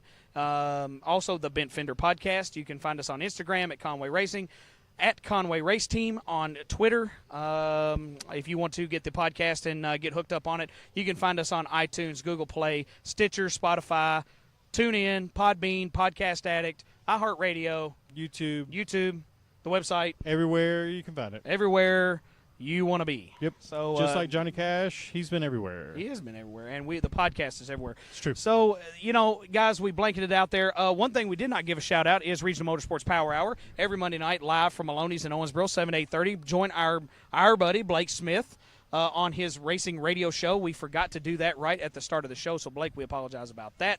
But you can find them on any of the Cromwell stations, including 102.7 ESPN The Game and 94.7 WBIO. Classic Country.